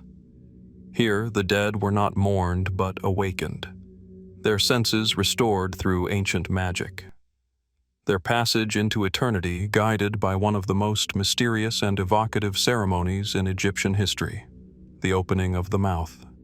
In a quiet chamber deep within the temple of Seti at Abydos, carved reliefs stretch across the limestone walls. They depict a priest, his form rigid with ceremony, standing before the deceased. In his hand is a curious tool, small, forked, and unfamiliar to most modern eyes. Its purpose, though symbolic, was profound: to restore the senses of the dead. This is the Pesishkef, a ritual implement designed to open the mouth of the departed, allowing them to eat, speak, breathe, and live again in the afterlife. But despite its clear ceremonial purpose, the origins and exact use of these implements remain shrouded in mystery. Why did the Egyptians believe such a specific ritual was necessary? And what deeper meanings might have been encoded into the tools themselves? The opening of the mouth ceremony dates back to the Old Kingdom, around 2600 BC, and persisted in various forms throughout Egypt's long history. At its core was a sacred reenactment of rebirth, a moment in which the deceased was returned to wholeness. But the tools used in this ritual, often made from bronze, gold, or even stone, have confounded researchers with their strange shapes and symbolic weight. The peseshkef, most often associated with this rite, appears in the form of a curved spatula-like object with prongs, not unlike a tuning fork or shepherd's crook. Some were fashioned to resemble fishtails or flowers. Others were stylized representations of the umbilical cord, tying the rite not just to death, but to birth itself. Could the opening of the mouth be more than a simple funerary custom? Might it reflect a much deeper understanding of the human body, the cosmos, or even consciousness? Egyptologists generally agree on the broad function of the ritual: to symbolically restore the deceased's ability to engage with the world of the living gods. In the ceremony, the priest would touch the tool to the mouth, ears, and eyes of the mummy or statue, invoking formulas to reopen each sense. But this act may not have been merely symbolic. Some ancient texts hint that the ritual was believed to activate spiritual energies or metaphysical faculties, powers not only for the deceased, but perhaps also for those present. In later periods, the ceremony was performed not only on mummies but also on statues of gods and kings. It was believed that until the ritual was enacted, the statue remained inert, an empty vessel. Only with the opening of the mouth could it house the divine spirit. This raises a fascinating question. Did the ancient Egyptians view this rite as a literal transference of life force? And if so, what did they believe was life? A breath? A word? A sound? Some fringe theories have taken these questions further, suggesting that the implements themselves may have held acoustic properties or resonant frequencies, tools not only of symbolic rebirth, but of vibrational activation. Proponents of this idea point to the forked shape of some peseshkef tools, speculating on their potential use as tuning devices in rituals involving sound. Could ancient priests have used resonance, voice, chant, or instrument to literally awaken the energies of the body or statue? Could these implements have functioned like ritual keys, unlocking dormant channels in the physical or spiritual self? Such theories remain speculative and are not supported by mainstream archaeology. But the very endurance of the opening of the mouth across millennia suggests that the Egyptians saw in it something deeply essential, perhaps even cosmic. Interestingly, similar rites are found in other cultures as well. In ancient Mesopotamia, statues were brought to life through mouth-washing ceremonies before being placed in temples. In Tibet, certain tantric rituals involve symbolic restoration of sensory power. The parallels raise another layer of mystery. Was this knowledge independently discovered, or was it once part of a shared, now forgotten spiritual science? Back in Egypt, several of these implements survive today in museum collections. Some are elaborately decorated, inscribed with hieroglyphs that name their owners or explain their role in the ceremony. Others are simple and undecorated, perhaps reserved for less grand funerals, but many were buried intentionally, hidden within tombs alongside the dead, not just as relics but as tools for use in the afterlife. What does that say about the Egyptians' belief in the power of these objects? Did they believe the ritual needed to be performed again on the other side? Or were the tools themselves imbued with magic, capable of continuing their work beyond the veil? The ceremony also involved other tools, Adzes, knives, sacred oils, and wands, all choreographed in a series of precise steps. Texts such as the pyramid texts, the coffin texts, and later the Book of the Dead all include references to it, though no two versions are identical. This variation has left scholars with more questions than answers. Was the ritual evolving over time, or were different priesthoods preserving different fragments of a once unified practice? What knowledge might have been lost with the decline of temple culture? Could we be interpreting these implements as primitive simply because we no longer understand their context? Today, visitors to museums may pass by these small objects without a second glance. They appear quaint, harmless, tools of a forgotten world. But for the ancient Egyptians, they were keys to eternity, bridges between the living and the dead, the material and the divine. And as we attempt to reconstruct their purpose from fragments and reliefs, the silence of the dead lingers. Not in fear or menace, but in invitation. What might we still learn from these tools, if we could truly open our own understanding? And if the opening of the mouth was meant to restore the voice of the departed, what might they say if we could finally hear them? As the ritual tools of eternity fall back into the shadows of temple walls, we return to the blazing light of Egypt's open deserts. Here, rising like a contradiction from the golden sands, stands a structure that seems unsure of itself, part masterpiece, part anomaly. South of Cairo, in the vast necropolis of Dashur, the bent pyramid pierces the sky with angles that defy expectation. Its lower half rises steeply at 54 degrees, but midway, the slope softens abruptly to 43. The result is a silhouette that is neither sleek nor symmetrical, but jarringly bent, almost as though something interrupted the builders mid-construction. Built during the reign of Pharaoh Sneferu around 2600 BC, the bent pyramid is one of the oldest pyramids in Egypt, and by far one of the most perplexing. Unlike the weathered cores of many other early pyramids, this structure has retained much of its original polished limestone casing, offering a rare glimpse of what Egypt's pyramids once looked like in their full glory. But despite its beauty, the bent pyramid poses a fundamental question. Why was its shape altered? Was it a structural correction, a symbolic gesture, or something stranger entirely? Mainstream Egyptologists tend to agree on one explanation: engineering necessity. The original steep angle may have caused stress fractures in the masonry, forcing the builders to reduce the slope midway to prevent collapse.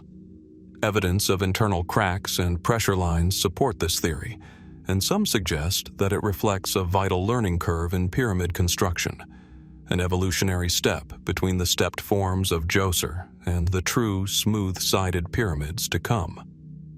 Yet even within this pragmatic view, inconsistencies remain. For one, why did the architects not abandon the project entirely, as they did with other failed pyramids? Why continue with such effort, shaping an enormous structure from millions of limestone blocks, if its very form defied their expectations? And what of the second entrance, positioned unusually high on the northern face, distinct from the standard placement in other pyramids of the period? Inside, the corridors descend not into a single burial chamber, but two. Both are oddly configured and appear to have been completed. Was the pyramid ever used as a tomb at all? Some scholars have proposed more symbolic explanations. Could the pyramid's change in angle have been intentional? Not an error, but a design reflecting duality or transformation. In ancient Egyptian cosmology, the journey to the afterlife often involved passage through dual realms, light and dark, earthly and divine. The sudden shift in angle might have represented such a transition. A metaphor, etched into stone. Alternatively, others suggest that the pyramid's shape may mirror celestial ideas. Some have proposed that the bent form aligns with sacred geometry, or even reflects the curvature of a solar arc, a tribute to the sun god Ra. While such ideas remain speculative, The fact that Sneferu commissioned not one but multiple pyramids, including the nearby Red Pyramid, adds a layer of complexity. Was he experimenting not just with stone, but with cosmic ideas? More fringe interpretations take this further. According to some theorists, the bent pyramid's structure may have encoded lost knowledge, perhaps acoustic or energetic properties. The unusually intact internal chambers and their alignment suggest a high level of intentional planning. Researchers have noted that the pyramid's internal architecture is more complex than most early pyramids, with corbelled ceilings, false chambers, and a peculiar resonance when sound is introduced into the lower passages. Was it simply an ambitious attempt to improve airflow or relieve pressure, or could it have served a ritual purpose? Could sound have played a role as it did in temples? Theories involving resonance chambers and energy generators are not accepted in academic circles, yet they linger in the imaginations of alternative researchers, drawn to the pyramid's oddities like moths to fire.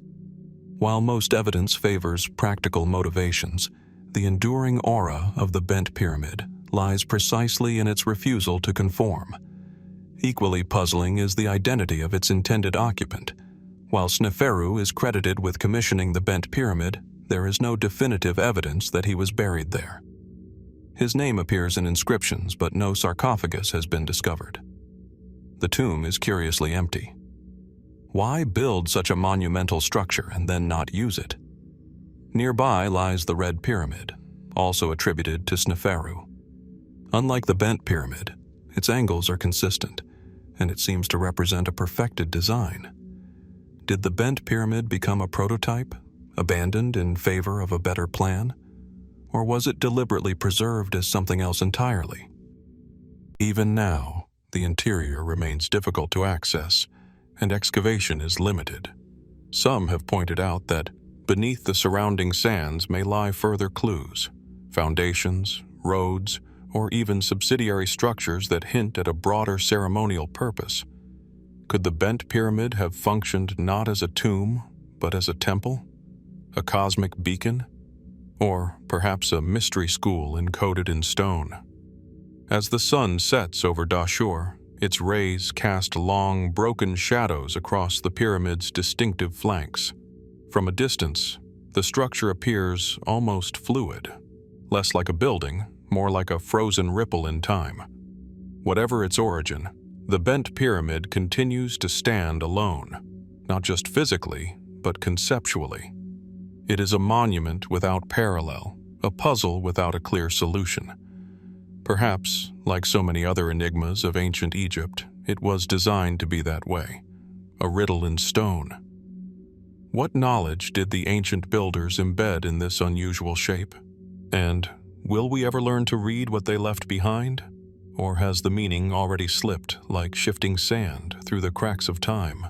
As twilight deepens over the Giza Plateau, the wind carries whispers of stone and time. Rising from the desert like a silent sentinel, the great Sphinx gazes eternally eastward, its leonine body stretched long beneath the weight of centuries. It is one of the oldest and most iconic monuments in the world, massive, weathered, and enigmatic. But for all its grandeur, there is one feature it lacks, one absence more conspicuous than any detail still present. The nose is gone. The colossal figure, measuring 240 feet long and 66 feet high, sits carved directly from the bedrock, its face said to represent the pharaoh Khafra, though even this attribution is debated. Yet when visitors come face to face with the Sphinx, it's not just the age or scale that captivates them. It's the void at its center, the flattened remnants where the nose once was, giving the statue an almost spectral, incomplete expression. A riddle within a riddle. Why is the nose missing? When did it disappear? And who or what was responsible? Historical drawings of the Sphinx from the 18th century show the statue already noseless, suggesting the damage predates modern documentation. Earlier sketches, such as those made by Danish traveler Frederick Louis Norden in 1737, depict the Sphinx's face in its current damaged form, no nose, and with signs of deliberate mutilation. This confirms that the feature had been gone for at least several centuries before the arrival of Napoleon's armies. For decades, a popular story held that Napoleon's soldiers used the Sphinx for target practice in 1798, blasting away the nose with cannon fire. However, no historical evidence supports this claim. In fact, many contemporary accounts from the French campaign make no mention of such destruction, and Nordon's earlier drawings contradict the tale entirely. So if not Napoleon, then who? One of the earliest references to the missing nose comes from Arab historian al-Makrisi, writing in the 15th century. He attributes the damage to a Sufi Muslim named Muhammad Sa'im al-Dahr, who, disturbed by the locals' apparent idolatry of the Sphinx, defaced the statue in the 14th century in an act of religious zealotry. According to this account, the man was later executed for vandalism. Though compelling, the story remains anecdotal, and modern archaeology has yet to confirm any definitive cause or date for the loss. Still, the physical evidence is intriguing. A close inspection of the Sphinx's face shows chisel marks around the nose area. Not the kind of damage one might expect from blunt artillery fire, but more consistent with deliberate removal using tools. Was it vandalism? Desecration? Or part of a larger, long-forgotten process? The absence of the nose has taken on symbolic weight too, particularly in modern debates about cultural identity and historical erasure. Some have argued that the defacement was racially or politically motivated, part of a broader attempt to obscure or revise Egypt's history. Others have pushed back, warning against reading too much into ancient scars whose origins remain speculative. Then there are fringe theories, suggestions that the Sphinx's original appearance may not have aligned with the dynastic pharaohs at all. Some claim the face was recarved during the Old Kingdom from a pre-existing lion-headed monument, and that the missing nose once belonged to an entirely different visage, perhaps far older than traditionally assumed. Could its destruction have been an attempt to conceal that former identity? Even more radical voices propose that the Sphinx's missing nose is only one part of a larger pattern of suppression. They point to the erosion along the body, which some say suggests the Sphinx may predate the pyramids themselves, possibly dating back to 7000 BC or earlier. If true, the implications are profound.